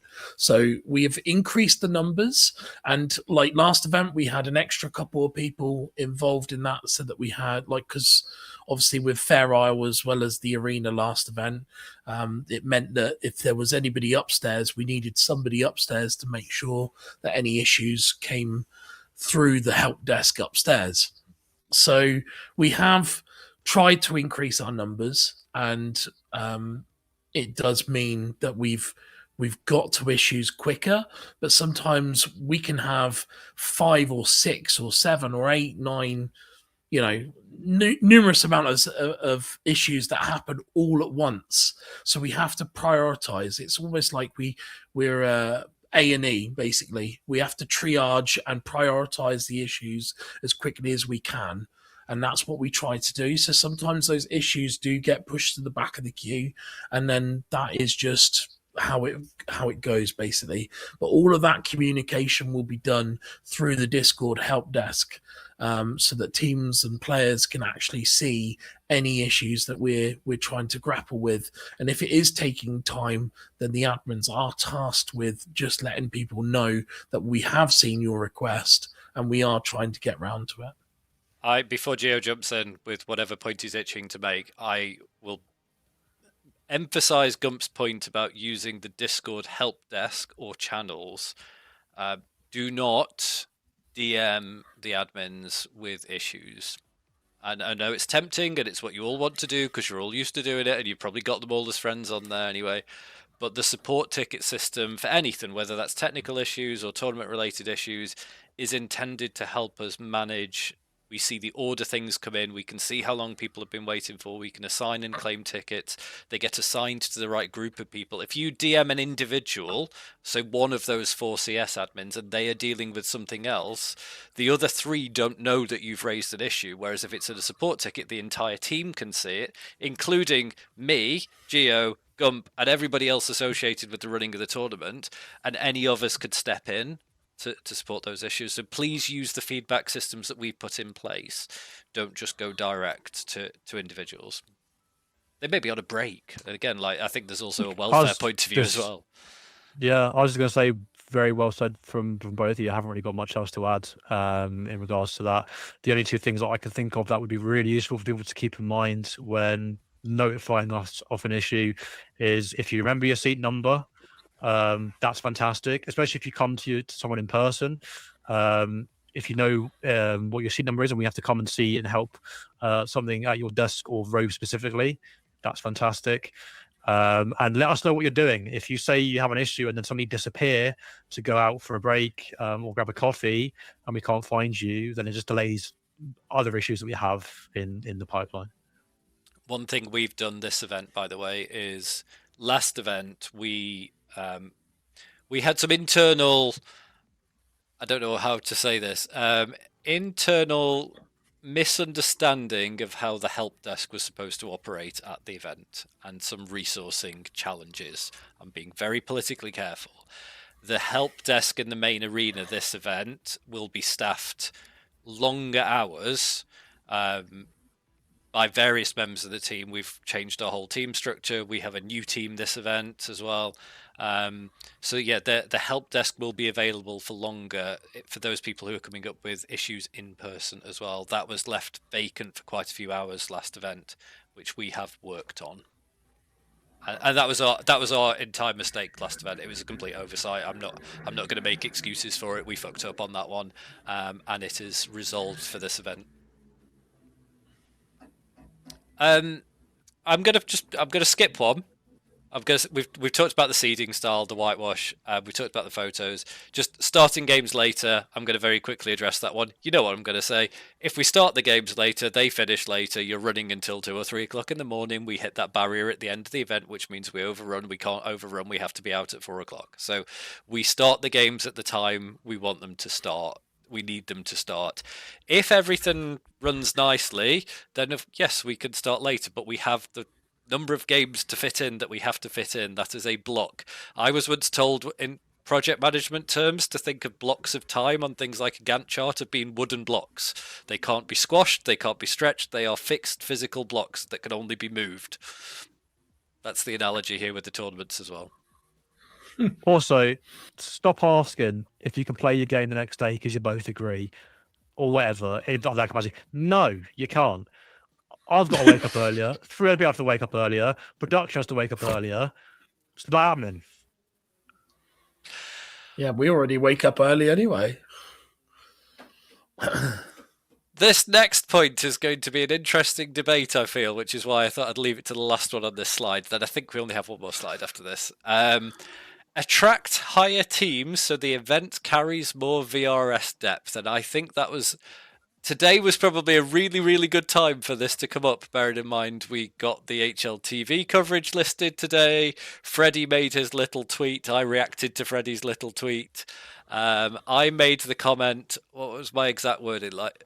We are not a VRS LAN. We are a LAN that happens to have VRS. We happen to have become ranked. We didn't become a LAN to get ranked. There are lots of events that have cropped up, maybe as money grabs, who knows, to take advantage of VRS. We existed before. We have existed for a long time. VRS has been a great benefit to us. Please don't think that I'm saying it's a bad thing. It's put more eyes onto our events than we've ever had before. That is a cool thing to have. But from day one, Gump and I said we will not change what we do around VRS. We are not aiming to attract those bigger European or international teams to come to our event. We will not change our events to make them more appealing for those teams, because our event has not been created for those teams. If those teams come to our event, they have to deal with our event as it is. And yes, that means getting up and going to the bar will be in Fair Isle. You will hear people having Jaeger bombs. You will hear the pub quiz from where you're sat. We're not changing because VRS is a thing. My quick view on this is actually attracting higher tier teams is worse for the UK players because you're all complaining in the feedback about getting stomped and whitewashed. That's only going to get worse with the higher tier teams, and it's not what EPIC.LAN is about. We are a UK first community LAN event. Any higher tier teams that want to come along, enjoy the experience. By the way, some of the teams that came along last summer with VRS in mind had a fucking brilliant time, especially seeing them on the karaoke. Was it Bird on the karaoke late at night on the Saturday? Had a fucking brilliant time. Like, they saw what a UK LAN was about. That's better for me, is that some of those higher tier teams come and see what a real LAN is, because a lot of them will have missed that in their development because it's not the same part of culture these days. But we're not going to change. And we had this. There was a point way back when EPIC.LAN in the past was becoming too competitive. The same team, Endpoint. Love the Endpoint guys, by the way. But my point is, Endpoint were winning every event because they were good, and it was making the event less competitive, so fewer teams were coming. Since the event has opened up to have far more teams able to win, our numbers have been peaking, and we've been doing better than we've ever done before. VRS hasn't done that. We were hitting our highest numbers pre-VRS. So that's my point on that. And I will leave it now to two people who know far more about Valve rankings than I do to add to that. I think I won't add a lot. Geo gets to go first this time. No, Gun went first last time. Geo's first this time. I'm not going to add a lot. A lot of what John said is true. It's not our intention to be a VRS event. In the sense of that's what we're purely pushing it on for. We haven't really changed anything about what we do since VRS became a thing. We still follow the rules better than half the other events. But yeah. I'll get a little bit technical, but I won't go too in depth because I won't lie. I'm not the king of knowledge on it. We already have Mr. Knowledge in chat, I think, on VRS topic as a ranking system. But VRS compliance for us is fairly simple and easy. There's not a lot from an open event that is a tier 2 category event that we need to do to be compliant. There's kind of two levels to having a ranked VRS event, and one is that you have to be compliant to Valve's rules, and one is that you have to be listed on HLTV. HLTV are obviously independent. Any coverage that they do is what Valve uses to populate the data for VRS. They do a great job, but they have their own requirements as well. Some of those aren't necessarily public knowledge. They will decide how many games are covered in VRS based on factors like the prize pool, on the quality of teams that come, which is why it's listed there. There's also some other requirements that they have specifically, such as the requirement now of team cams. There's been various events that have popped up since VRS has become a thing to try and capitalize on that. Some of them are even scammy and scummy. I won't mention names, but even there was one today that's come out that's now been cancelled that some teams had signed up for in Europe. Not in Europe. That's up to interpretation, that one, actually. So we've had to meet those requirements and also ask questions in what we can and can't do, because as a big open arena, we can't afford to provide a team count for every person. Luckily, in this case, it's just to prove that we exist, because some people have tried to get in the system. So we're all fine on that regard. Other people have made really good points online when it comes to the logistics of people coming to an EPIC.LAN simply for VRS. It costs a lot of money. It can be a hard country to get into now, depending on where you come from. And you have to consider the logistics of where you rent PCs from. Now, if you do that in time, that can be from us. But if they were already sold out, which in some cases last year they were for teams wanting to attend, they have to try and source those elsewhere. And it's easier for teams to cycle around Europe to see all the events that have popped up now and go collect their VRS points. One could argue that because HLTV cover us and decide what we get, often being top 6, we are restricted in that sense. I'm not blaming them. I think Valve should be the ones that are collecting this data and covering the games that are eligible, which is more than the top 6. And that's on them. That's their choice. That's the situation we're in. And as John said, we're not going to go out of our way to entice these high teams to come simply to pump VRS potential. That's not what we're about. But yeah, that's for the most part what I have to add on that. Before Gump chips in his point, something I would mention is that as an event organizer, not as a CS community member, there is a huge risk if people just come to our event for VRS because, as you've just said, essentially HLTV determine whether we get ranked and how deep that ranking goes, and that is announced a week or so, if not days, before the event. Well, as you mentioned, with the event being listed on HLTV today, which is great to know. We won't know what games are covered until the latest we've had it in the last couple of years is 3 hours before the game that was first covered started. So I can't take the risk of teams deciding to attend based on VRS. If HLTV, and again, we've had history with HLTV for a very long time, we've got a good relationship, they trust us, etc. If they suddenly decide tomorrow that Epic 47 is not going to be ranked, because essentially by them covering it, they have the power to do so, we can't afford for teams not to turn up. So what we need as EPIC.LAN is teams who want to be at EPIC.LAN first and that support the event, enjoy the event, are going for the right reasons to be a part of that community event, to build as a team, to practice, or to just go to the bar. That's what we build the event around. VRS is then a bonus that gives us and those teams more exposure as a benefit. I can't afford for teams to suddenly, a week before the event, all go, well, we're not turning up now because the event isn't ranked. That would ruin our event. So that, for me, from again, pure business stability point of view, we can't become a VRS event or a VRS focused event because it's too high risk for us. Gump. Just on a positive note, before Gum speaks, on a positive note before Gum speaks. That was a positive. We will never.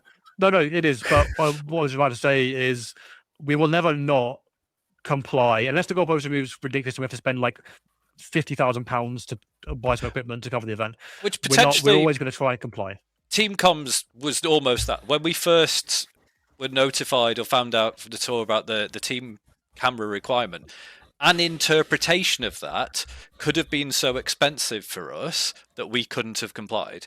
If the interpretation of that was every team has to have a camera on them at an open event with 45 or whatever teams we had at that event, we couldn't have done it. Like we physically could not have managed the infrastructure deployment, logistics, the streaming of that, and we would have had to have gone, soz Valve, we can't comply with that, but the event's happening anyway. If we don't get ranked, so be it. So but we challenged it and we found an interpretation that works for them, and all they wanted ultimately was prove the event really exists because there've been some dodgy ones out there. Go for it, Gump. God, finally. Yeah, so I actually find this particular comment rather interesting. I don't know who obviously submitted the comment, but when we had all this VRS explosion at summer event last year, the concerns from the UK players at that point were, you know, if this is going to be the norm, how are EPIC.LAN going to react to this? Are they going to do this? Are we going to do that? You know, and it was always a case of, well, how are EPIC.LAN going to protect UK teams from making it too competitive? And, you know, I always said, I think I had a UK CSGO interview at that point as well with Freddie. And I said that, you know, I actually love the fact that we're getting teams coming over from Europe to EPIC.LAN. It really reminds me of the old I-Series days where we had, you know, very games turn up on a regular basis and dominate the field. It's great for the UK teams to have that exposure. It's great for UK teams to play against teams that know what is going on the tier 2 level and play on the big stages out there. And I think it's great for UK teams to have that VRS ranking exposure as well. What I always said when it came to dealing with people's concerns was trust us to make the right decisions for everybody. In terms of UK teams, we will always try our absolute hardest to make the event as good as it can be for all the UK teams that support us on a regular basis. We're not going to turn our backs on any of the teams that come on a regular basis to our events. We're not going to stop, providing the event just because VRS teams are coming to our events. It is one thing that we both me and John have felt strongly on since this all came into play. And I just find the kind of comment really, really interesting, because if that is a UK player, then it's kind of interesting to see that sort of mentality shift from when we saw it last year, where people were genuinely concerned that European teams were going to just come and stomp and also get the VRS points. Gio made a great point about how much cost that is to a team elsewhere. It's still too much for them to come over come over to the UK on a regular basis and do it 3 times a year. And we have 3 LANs a year. So that is great for UK teams to make use of those VRS points right now. And we're also seeing that, there's a lot of problems elsewhere in the VRS calendar right now. I've been on the VRS Discord today, and there's been complaints from several other teams right now about a particular event that was supposed to get registration going for their next event and stuff like that. So there's a lot of things going on with VRS that we're just sitting here right now, and I think we'll be reaping those rewards regardless for years to come. Yeah, I'd say for teams that are looking to attend our event, VRS or not, we're an event with a 23-year history of actually existing. Like, you will turn up, you will get a tournament, you'll have a good time. Like, whether you get points at the end of it or not, you will get a great experience out of that event. Yes, it's going to cost you some money to attend. LANs do. You may not make a profit out of it, but the benefits you'll get as a team from attending an event like ours, I think are still worthwhile. And just make sure you bring plenty of money for the bar. The UK is an expensive place to put events on. It just is. Like, infrastructure, connectivity, power, getting around, visas still aren't sorted. We know that. We can't help that we're all in the UK, but we're doing the best we can with the UK. Like, it's just a really tough place. One of the reasons we're still in Kettering is it allows us to put on a relatively affordable event, and it's still just over less than £2 an hour to attend an EPIC.LAN event for everything that you get at that event, of which the esports players get a chunk of that back into their prize pool as well. Cool. I think we have the last set of slides. The last slide. Oh no! Oh, great, we don't. Some of these we've ticked off. A load of these have already come up, so it's just different things in the rephrased. More content like photos or interview. Photos we've ticked off. I actually agree with more interview content and more stream type content. The challenge we have. Can I just interject with this one? You do that. Yeah, so obviously with my new role and having a little bit more overview on the stage, that is something we really want to get feedback on, in terms of being able to produce more content for the stage and tailor that content to what people would like to see at the events. So if anyone actually does have any good ideas, please do send them my way, because I'd love to hear what people would like to see basically on the stage going forward. It's a big part of our event, and we can do so much more with it because people are there at the event. And this is what I was saying with all the stage hosts is, we have the players, we have the coaches, we have the managers at the event 3 times a year. We should make use of that and certainly get people more involved in it. I have a question for you and OT, who I think is in the chat, right? Oh dear. Okay. Wait, He was. Yeah, He OT's in the was. chat. He was. Yeah. why don't we do more post-game interviews with players at the stream setups? Do you know, that's a really good question. I Because suppose it's I've so always easy to do. Why don't we, like most other events would do, after a game, by all means, give the players a couple of minutes to compose themselves and then invite them over to join the casters on stream for a quick 5-minute post-game interview. Not all the way through the tournament, but certainly in the later stages, or even where we do have bigger groups, bigger gaps in the groups, if we're waiting for an issue to catch up. What do we need technically? Because OT's in there, who's our sort of team leader on the production side, and with you, like, is it just a case of we need another headset on all of those desks to be able to bring in a guest? Because I can sort that for next week if that's what it needs. I think personally, I've always said to casters before events, I've always said to them, limit the downtime that we have on the stream.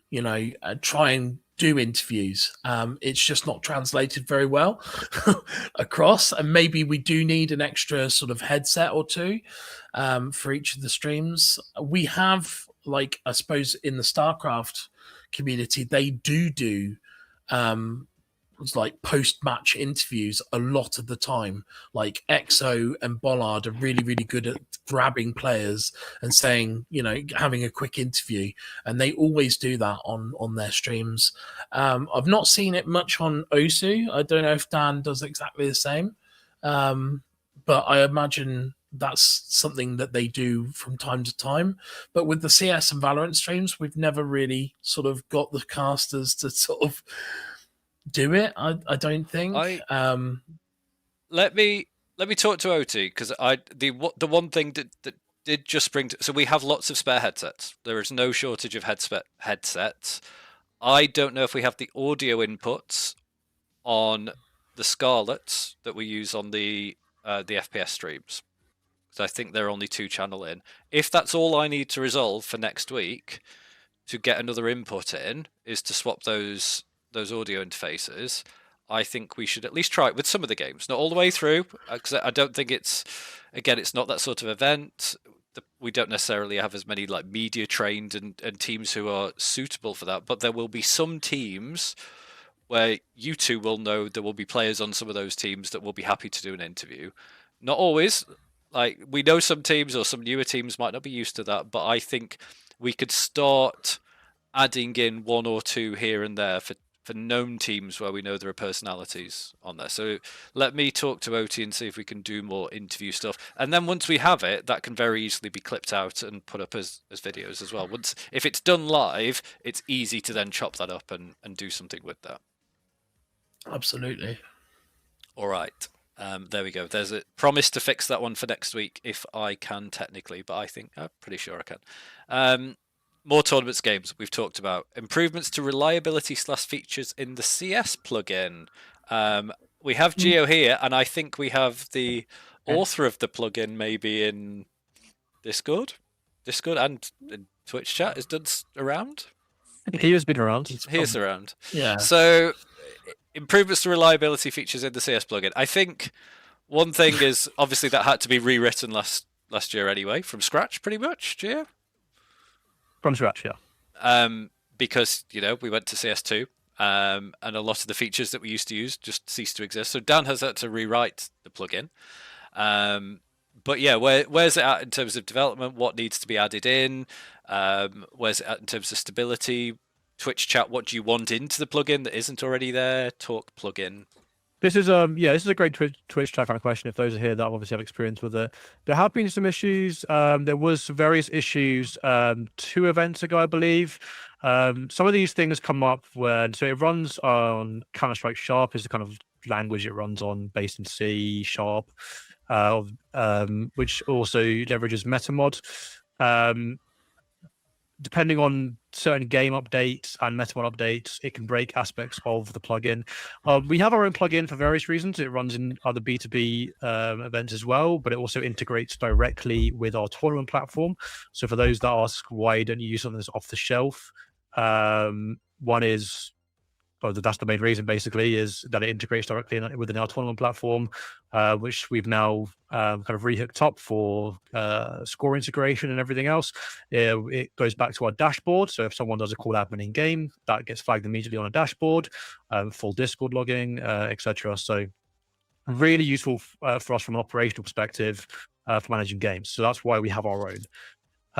There are some things we would like to get added, not necessarily going to be ready in time for this event. Basic quality of life things like not having to have everyone ready up in certain phases of the kind of pre-game, not having a timer on the ready up phase. So if someone doesn't vote for something in time, then it has to restart. That delays a lot of people. It basically needs to be a toggle. Think of like ESCA, where you just type ready or unready, and when everyone's ready, you're good to go. So those are some basic quality of life things. There was an issue on last Friday, last LAN, that caused every single server to crash when you tried to change the map. That actually wasn't a plugin issue. It was an issue with HTTP broadcasting, if you'd really like to know. That currently has an interaction problem with something else and has to be disabled and re-enabled when a server is reloaded. There are various issues with the game from like a technical perspective when it comes to running third-party servers that we try and battle with. But yeah, if there is any other features or specifically things that you run into, that is a bug. I know we've had in the past things like money not being correct on a half. I think that is now fixed. If not, please let us know. We run various tests on the plugin, but it's sometimes hard for us to replicate hundreds of matches over a weekend. And some of the things I see people do really have me questioning my sanity. So yeah, let us know if things go wrong. Let me know directly if you need to, and you have my contact details. I will refer those back to Dan. We will go back and improve those where we can. Do it as a support ticket. Or do it as a support ticket, so Dan can see it straight away, and we get those sorted out.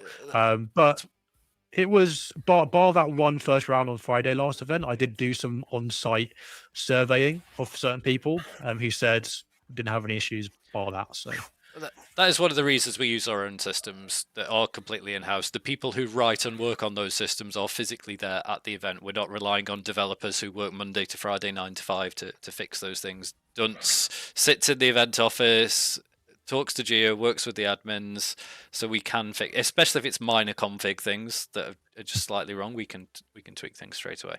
I will say, just as a brief, the last 2 rounds ago was a nightmare. I think we're up until 3 a.m. for 2 nights fixing issues, trying to get broadcasting working as well.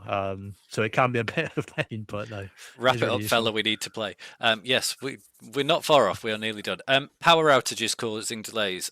I am going to quickly step in on this one, although Dunce is also in chat. 99% of the power issues are actually caused by you. I'm afraid that is true. It's true, yeah. Believe it or not, we have a very carefully designed power plan for the event and power system. We have external contractors that we work very closely with. Everything is planned down to the phase, down to the row, down to the desk.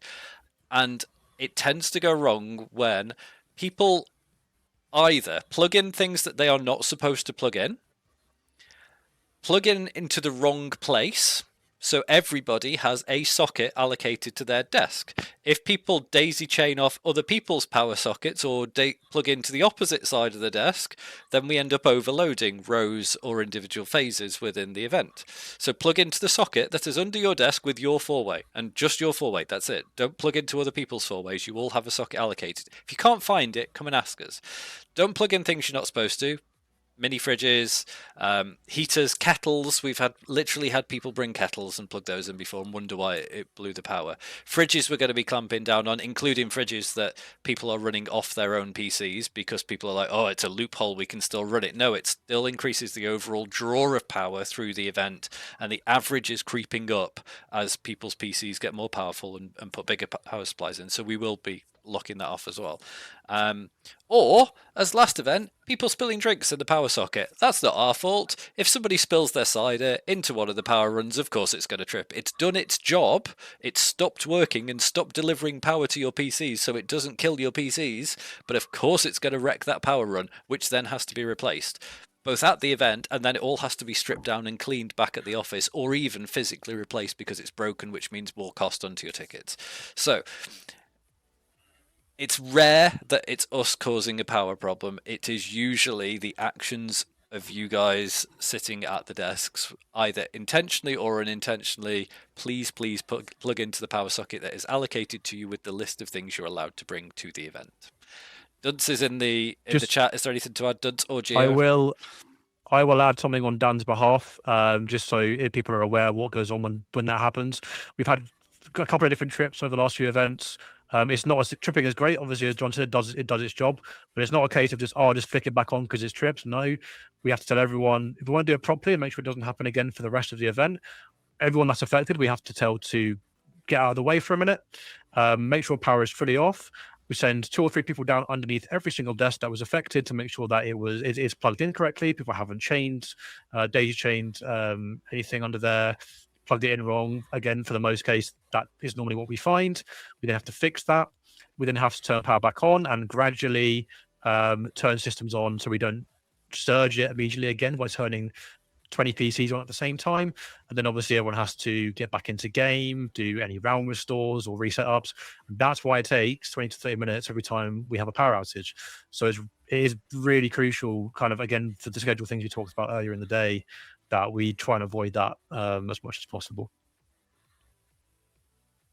Cool. Have less delays. Gio picked this up at the start. We don't intend to. Things can go wrong, either player related, technical related. It's a live event. We don't go into the event with a plan to be delayed. Like, we do our best. I think I said this in the previous stream. As far as event goes, I've done event management for a lot of my working career, whether it's comedy, live music, award ceremonies, whatever. LAN events are by far the most complicated live event I have anything to do with and have ever had in my career. There are so many components that can go wrong. We are constantly trying to improve that. There has been a big change to our team structure this event. So we've created something new called the event team, which is to describe it, it's a more general team of people who aren't necessarily attached to specific functions at the event, but are there to just help with things across the whole event. So you'll start to see that team evolve and hopefully help with a lot of the stuff, and take some pressure off the teams to focus on their specialized areas as well. Obviously, you've seen Gump's roles change, so we've separated out talent into its own team as well to give that its own focus at the event. So there's lots of things constantly being improved and worked on to try and make things smoother, but we don't go into the event with the intention of delays. More rentals, I've already touched on this. They're fucking expensive. You all know how much a PC costs. I don't have to tell people in this chat how much it costs to buy a PC, and yet the expectation is that EPIC.LAN has hundreds of PCs that we can rent you 3 times a year. We have to have a business case for that. We have to be able to afford them in the first place. We can't just have lots of rentals.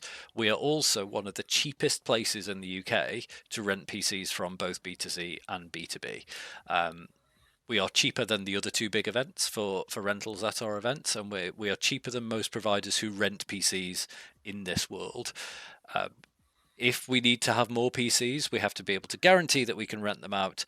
And then, bearing in mind the PC is only top spec for a year or 2, we would probably have to charge you a good £500 per PC to rent if we want to make it viable and have more. And I don't think anybody's going to pay £500 plus to rent a PC on top of their LAN ticket. So it's a balance. We keep adding more when we can afford to do so. We are a BYOC LAN first, though. We are not a turn up and play event. Cool. We don't want timings. We've done to death as well, and you should publicize the event more. And yet we nearly sell out every time. I said this on the previous one.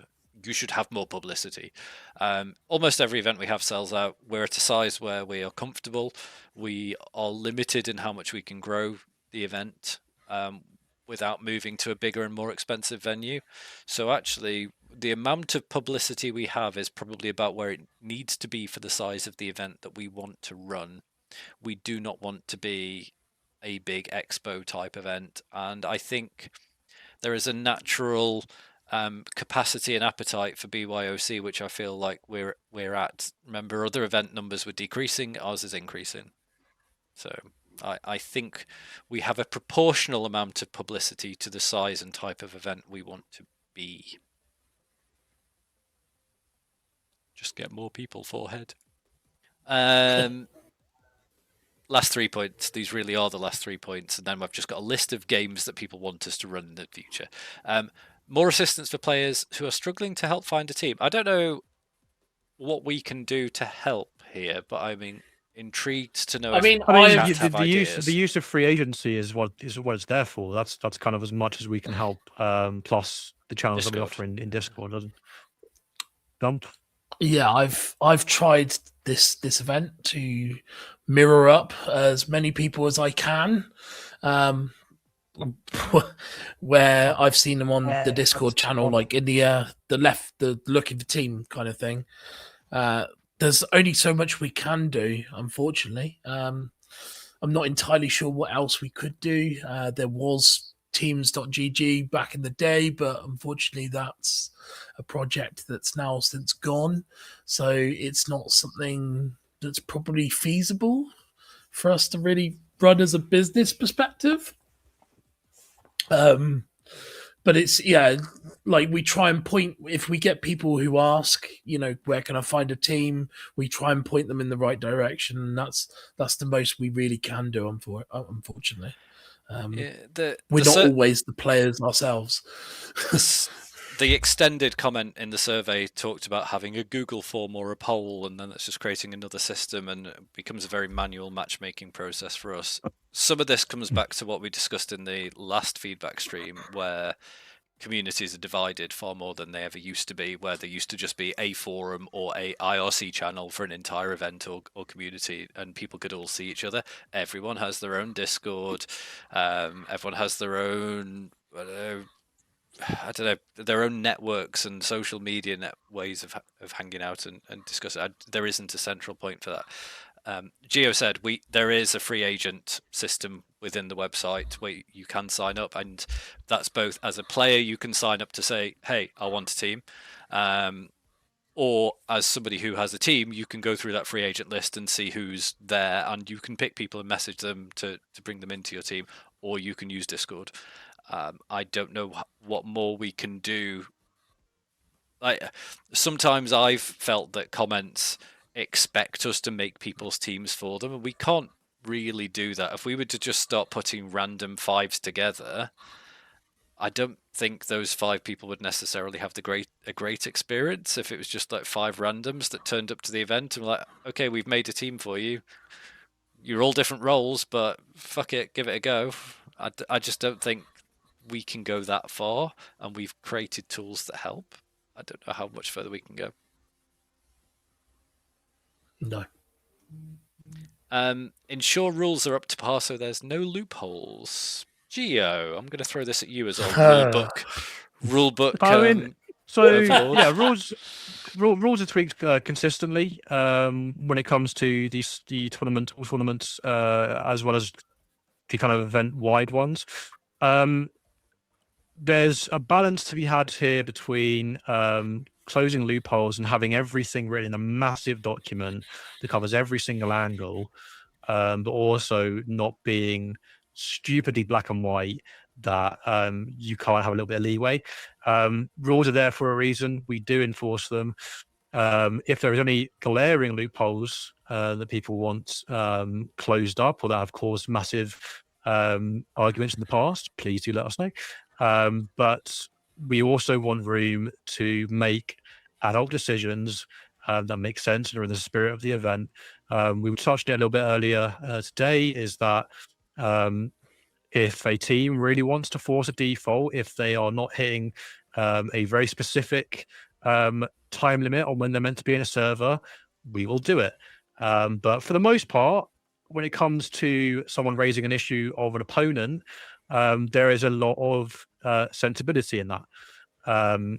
people understand the nature of certain instance, and we will work with both teams to make sure that perhaps that match can be played or the issue can be resolved. Things like technical issues, for example, when it comes to the BYOC setting, if there's an issue with your PC, for the most part, that is your responsibility. But if there's an issue with a rental PC that's come from us, that's our responsibility. We can't just sit there and go, we've given you a faulty piece of equipment and we're going to move on and default you again. So there has to be things in there that allow for us to make decisions in the moment, but also to close up anything that's really silly.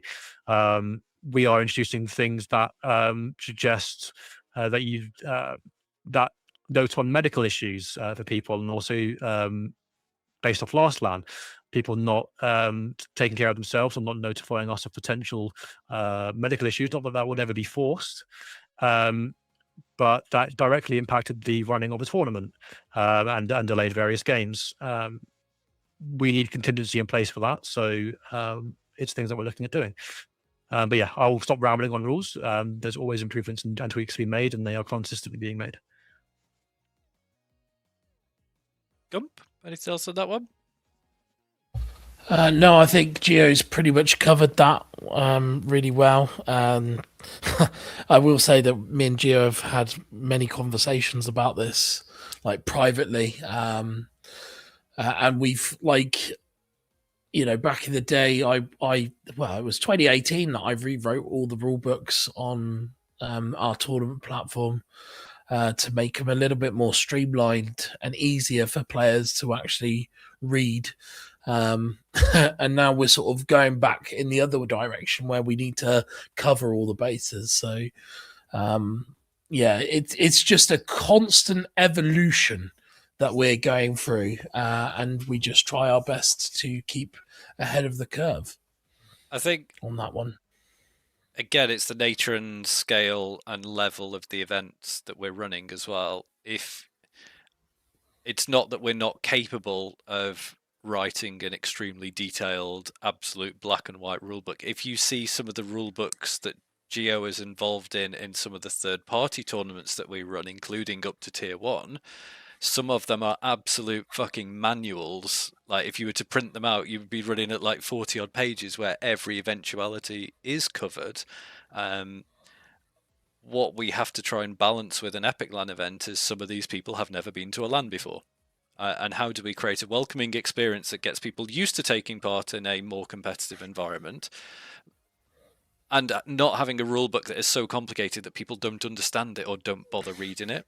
So there is some balance there. But yes, there are some things. I will say in jest, a rule book could be one sentence long and it still won't be read. So until Smooth wants to find a loophole. To that. Yeah. I mean, yeah, so some things in there can be a bit broad, but or generic, a very blanket statement across the board. But people sometimes come to me or open tickets saying, hey, I found this thing in game. Would it be allowed under the rule set? And I'm more than happy to say yes or no. Even in some cases, those examples have been added as examples to things that wouldn't be allowed. The last feedback point: make sure talent know about the game they're talking about. I'm not gonna. I'm gonna be generic again, but I think I know what that's directed at. I'll let Gump go first. Hi, StarCraft. Yeah, so obviously this is a big part of my remit now. The talent team may get a bit uncomfortable over the fact that I'm going to be a little bit more invasive in their lives and about what we're going to be doing going forward. You know, in the past, when it came to the casters, I've certainly kind of kept it a little bit more. The casters know what they're doing, so let them just get on with it. But now, obviously, again, the evolution of the event, it means that we need to take a little bit more reins on that. And especially, there is some criticism that comes flying at stage hosts over the fact that they should have more knowledge over the games that they are presenting. My honest opinion about that is stage hosts are there for one particular reason, which is they're there to introduce people and they're there to hype up the crowd. They're not there to be expecting to have that level of detail or knowledge about the games that they are presenting at this moment in time. Some of these people are very, very new to stage hosting. Some of them are very new to the games that they are sort of hosting. They are there to just sort of be the filler between them and the casters. The casters are the ones that should have the knowledge of the players and the game that they are presenting. So we try our best to have a balanced ground in that. But it is something we're looking to improve anyway going forward. And this event, I hope, after my conversations with all the stage hosts and also with the casters as well that I'm going to be having, we can improve on that going forward, and we'll certainly be making a little bit more decisions based on their knowledge around each of the titles. I was just like to say, it's really well said. The only thing I'd like to add to it is, if anyone watches a stream or sees something that they think is funny or perhaps incorrect, please, please, please do not give these people any hassle. We are also there to be an entry to that experience. Those people are coming along and volunteering their time, perhaps wanting to build their portfolio to see if they can do it. We've had people come through on hosting, on interviewing, and casting that have gone on to do amazing things and outgrown us at a massive pace, which is what we want to see. Sometimes people get it wrong. We can have a laugh maybe, and we also aim to improve. But please don't give those people any hassle because they're doing it. They're trying it out. You know, it's one of Gump's mantras is best comment in some regards is if you're going to make a mistake, make it at EPIC.LAN. Not because we want to have mistakes, but because if you learn here, you won't do it again in the future. So that's kind of my piece on it. Which is exactly what I was going to add. Like we do not have. Again, it's not a tier 1 talent team. We are just like we are the entry level for players to get used to playing at a live event. EPIC.LAN has always been the entry level for talent. Now, we are very lucky that we have some experienced talent members who keep coming back because they love the EPIC.LAN experience. One of them has become Gump's talent team leader, for example. Eternal J is sort of giving back now to EPIC.LAN by becoming the talent team leader to help develop and grow and give that feedback to the talent. But a lot of these people, it is their first time in front of a live audience, intentionally so. Where else can you go and cast on a stage with some of the best teams in the country and get that experience and use that and build that show reel? Because again, my day job outside of EPIC.LAN events, I'm bringing in talent and backstage staff and crew to work on bigger tournaments. First thing I ask talent when they apply to work on some of those tournaments is, where's your show reel? Can I see what you've done before? Send me some Twitch VODs, and they don't necessarily have that. EPIC.LAN gives people that. So yes, we know as players and spectators you want the best possible experience, but at the same time we are creating opportunities, and maybe people don't always realize that that's that person's first time on a stage or first time casting a grand final. Gump's always been really good at giving a different lineup of people the grand final every event, not just the best casters or the most experienced casters, because they aren't the ones that need it. So we are working on the talent side. We've created it as a dedicated team. We're putting the resources in. Gump and Jay are going to be giving far more feedback to talent to help them. Sometimes I'm going to be really not horrible here. Sometimes talent is a role where they do not get enough critical feedback in general in the industry. And I think most talent members, whether hosts or casters, actually want to be told so that they can develop. I still remember Pansy back in the day. Bearing in mind, Pansy was one of the first famous female casters back in the Call of Duty days. Wanted that brutal feedback after every event. She would post saying, please give me feedback. And some of the feedback was horrible, but some was really, really useful. But she invited that. She wanted the good, the bad, and the ugly after every single one of her casts. These days, I think we're in this weird culture where everyone's too afraid to say something, and everyone just goes, yeah, I vouch for this person. But actually, whoever tells that person that they've made a mistake and need to change their pace, need to save the energy to the right moments in the game, don't be 100% all of the time. And I think our role can be to give people that feedback that they need and make them better casters of the future, rather than just saying, yeah, you did a great job. What does that mean? So Yeah. I think we're going to get far better at doing that. And it does mean some people are going to get feedback that they don't want to hear. But if they don't want to hear it, do they really want to be better at being a caster? At doing it. I will say that, this event, I've got 2 new stage hosts into the mix, both of which were casters beforehand, and they're trying their sort of hand out in stage hosting. So there might be a slight different kind of approach with the stage this event. Not too much of a difference, but the new people may bring a different kind of energy that we're looking for in terms of the stage. And if people do venture over to the stage, they may see a little bit more of me throughout the weekend. I gave myself a bit of a creative prerogative where I can influence the stage this event. So there's going to be a little bit more of me around. But yeah, with regards to talent, I know that I can see that Jack's in the Twitch chat at the moment. Jack and me have honest, open debriefs after every event, and he's always asking me for my honest feedback on his casting style.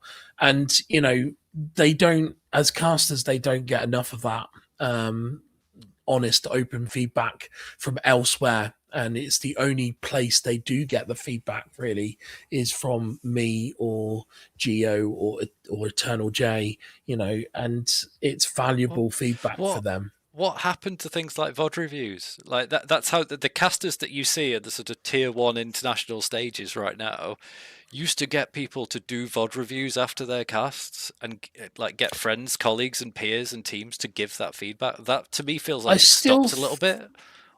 It's not as prevalent as it used to be. Yeah, I still think they do on the sly on kind of the private side of it, and they just don't boast about it these days. And I used to take that kind of attitude that they would go to their peers to ask each other about how they should develop. But I think because there's a little bit more dog eat dog in the industry at the moment, there's a lot less of that. It is very saturated and hard. Yeah. I think everybody's just standing on each other's toes to try and get ahead. It's just and there's a lot of that right now. Just to Jems's point, we did a whole stream a couple of weeks ago about the more event ops side of things. So this one was intentionally esports focused, but we did pick up on a lot of the ops type issues in the previous stream in January. Right, the last technical slide is we ask people every year what games you would like to see. This is our final point just to wrap up with. Bloody hell. There were some really random ones on there that I just filtered out because they're just not esportsy titles whatsoever. Like Deep Rock Galactic was on there. So how would we make that an esports title? But these are the common threads of esports titles that people have. The question is, if we were to introduce more esports titles into the event, what are the top 3 you would like to see? And these are the common themes. I have my reaction to most of these. Are there any you would like to comment on briefly to wrap up? League we tried to run. This is quite a while ago now. We tried to run it again. No one came.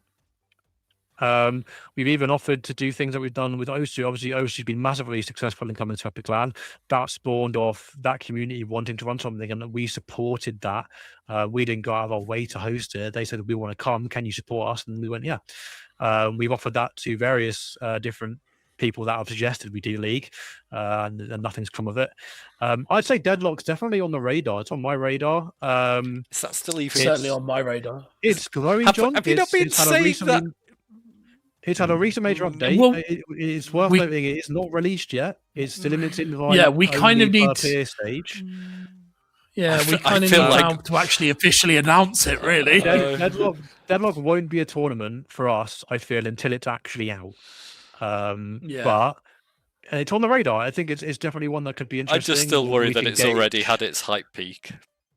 It fell off a little bit because there wasn't a lot going on, and obviously it's hard to get in. But there was a recent big update that's seen numbers grow. I think they've been peaking at over 100,000 concurrent per day. So it's good. It's good. We'll gauge the interest. I think we should gauge the interest on that one, especially because Valve games can be very easy to work with as well from a licensing and running point of view. It's obviously a Source 2 game, so from my perspective, I know a lot about running servers that run like that.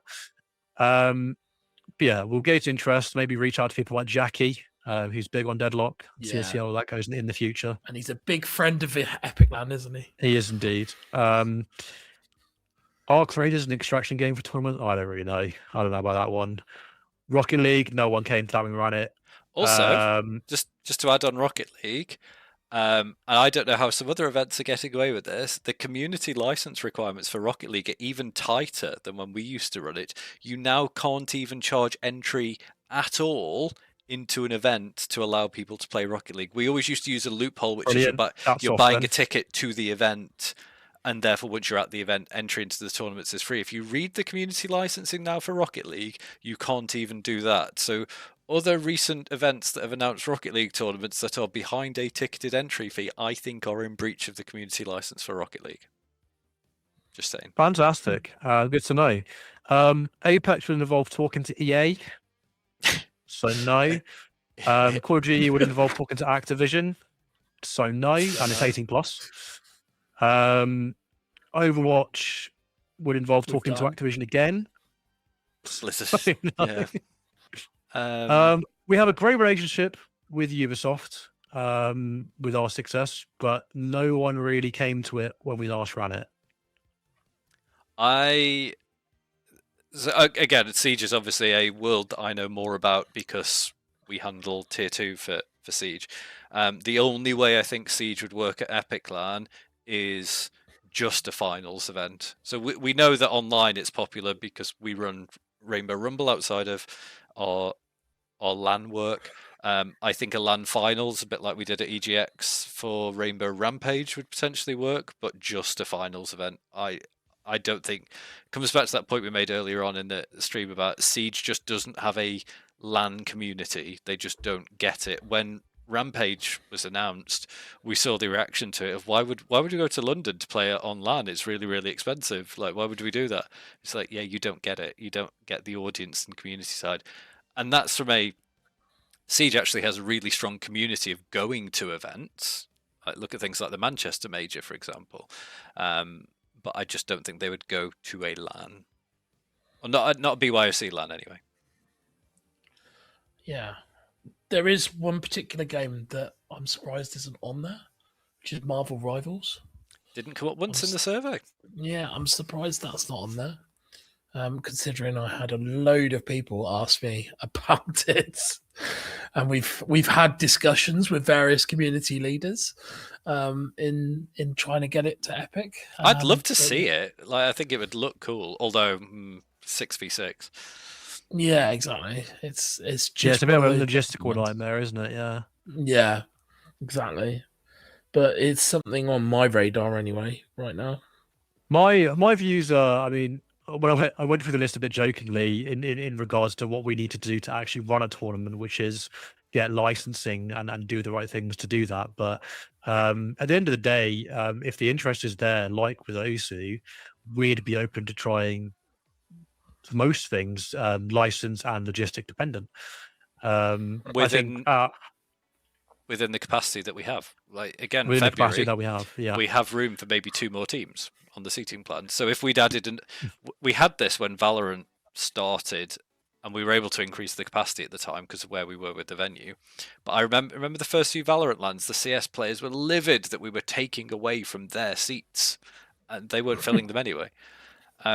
Right now, if we added in any of these tournaments, we would have to reduce the capacity of CS teams, for example, or Valorant teams. October's a different one because we have a lot more space there. I think out of that list, whilst I've barely even played it, I think the last time I opened the game was 2 years ago, and it's not out. The one that interests me the most there is Deadlock as a tournament, as a proper tournament. Same. Deadlock is the one that is just really interesting, and I actually enjoy. I will remain skeptical. It just reminds me of oh god, what was it? The card game that was like Hearthstone, the Valve card game. Artifacts. Oh, yeah. Artifacts. It reminds me of that. Like there was so much hype about it, and I remember being told that I was an idiot for not being ahead and ready for it to launch. And I was like, "Nah, this is going to flop. This just doesn't have the buy-in." And people were literally telling me that I had no idea what I was doing because Dan's right. I wasn't ready for an Artifact launch. Like, that was the one blip. That was the one blip. Valve can do no wrong. But I was right, and I at the moment I need to be way more convinced about Deadlock because I'm just not seeing sufficient interest to have to put it on as a land. It's a good question actually from Fraser on TFT. John, you've had some conversations around TFT communities, haven't you? Yeah, we have.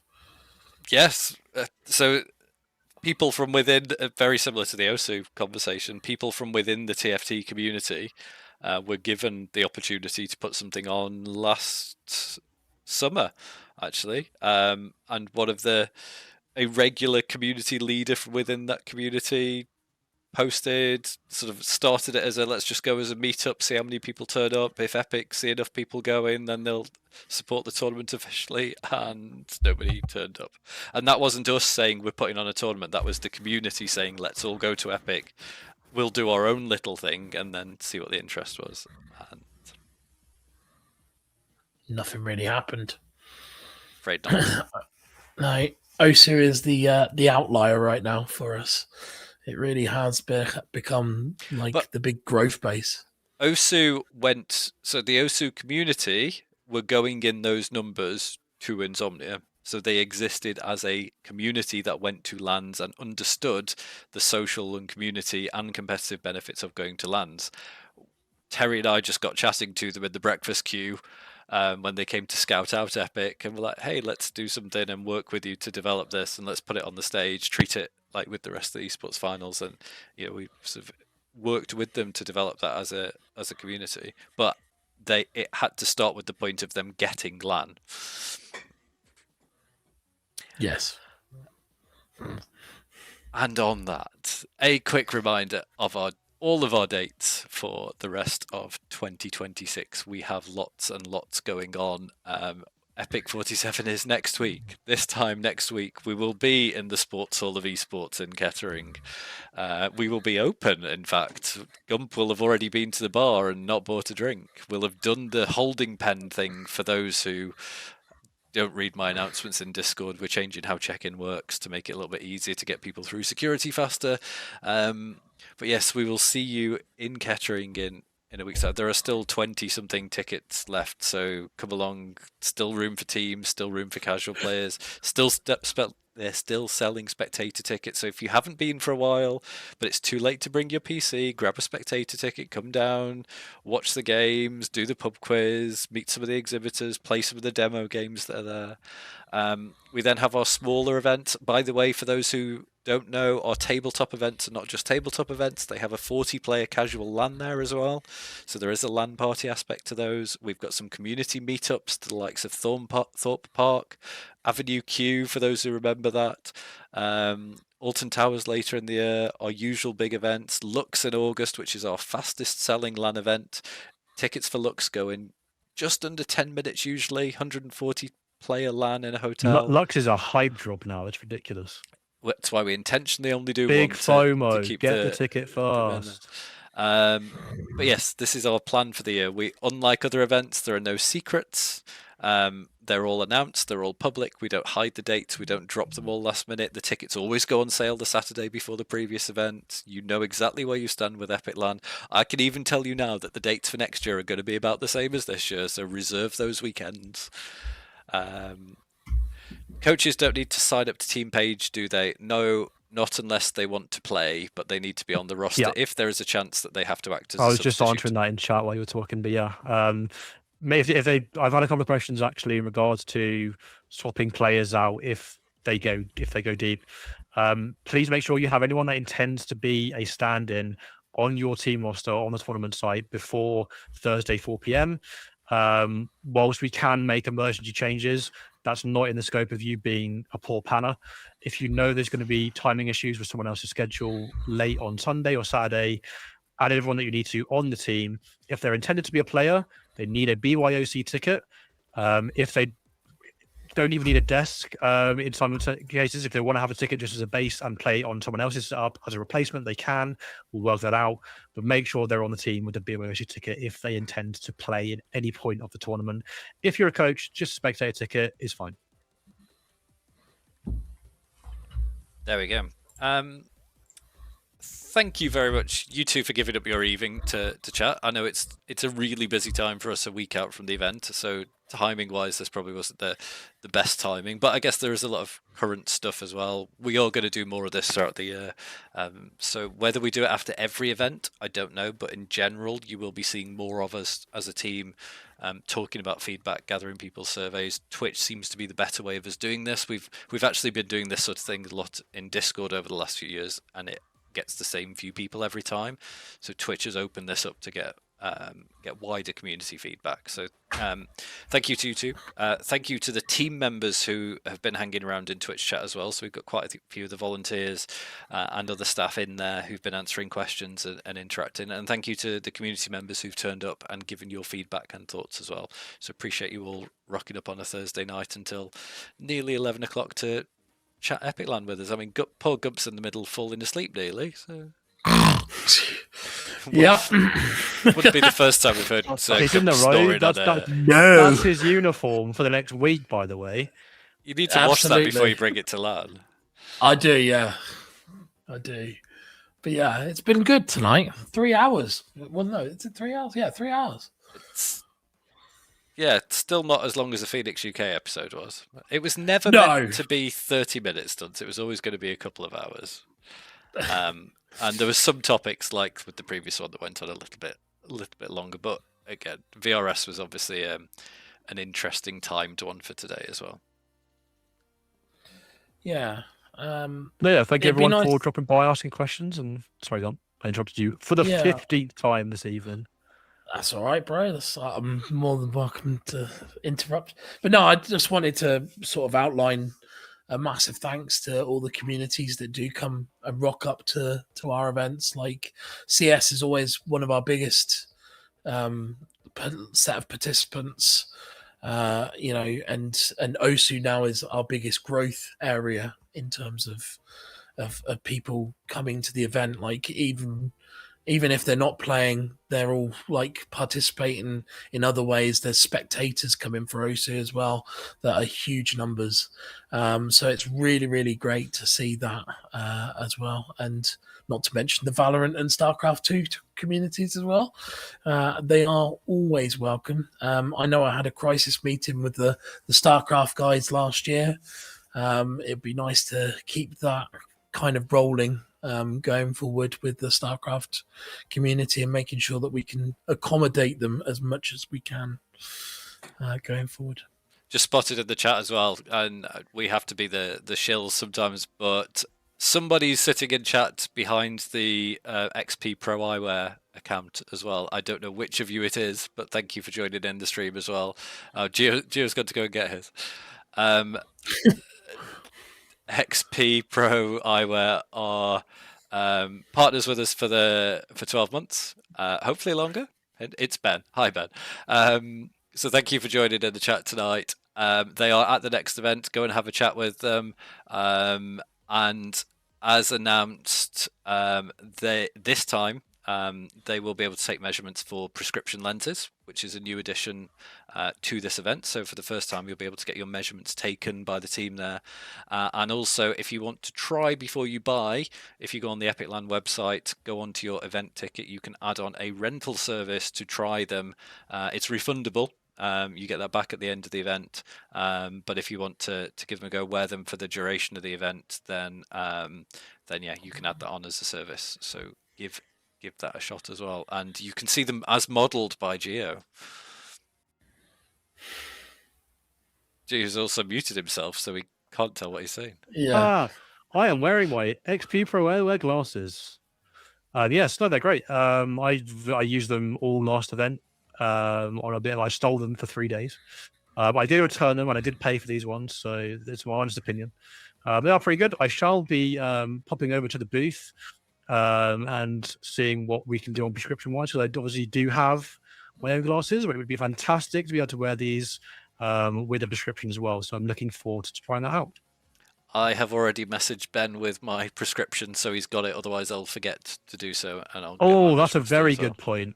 That's a very good point. I should know that. I need to know that. For those who are, you need to have had a prescription within the last 2 years and be able to show evidence of that to the team. So make sure you have that available. And it's obviously, they're not going to be able to do the prescription there and then at the event for you. It will be an order later thing. We're not getting to like full optical lab on site, but they will be able to take the measurements at least to start that order process going. Cool. All right, we are done. Thank you very much again. Thank you everyone for watching. We will see you all in a week. I will see you two in less than a week, like 5 days there or something. From Tuesday 9 a.m. So if you see me on Thursday and I already look dead, I do enjoy your presence, but I've already been there for 2 days, so I do apologise in advance. Thank you. Gump'll rock up when most of the work's done on Wednesday. Yeah, well, that's standard, isn't it? I'll be there from Wednesday morning. Wait till all the tables are done. Usual. Yeah. Yeah. Cool. Thank you very much, everybody. Bye-bye. Thanks, everyone.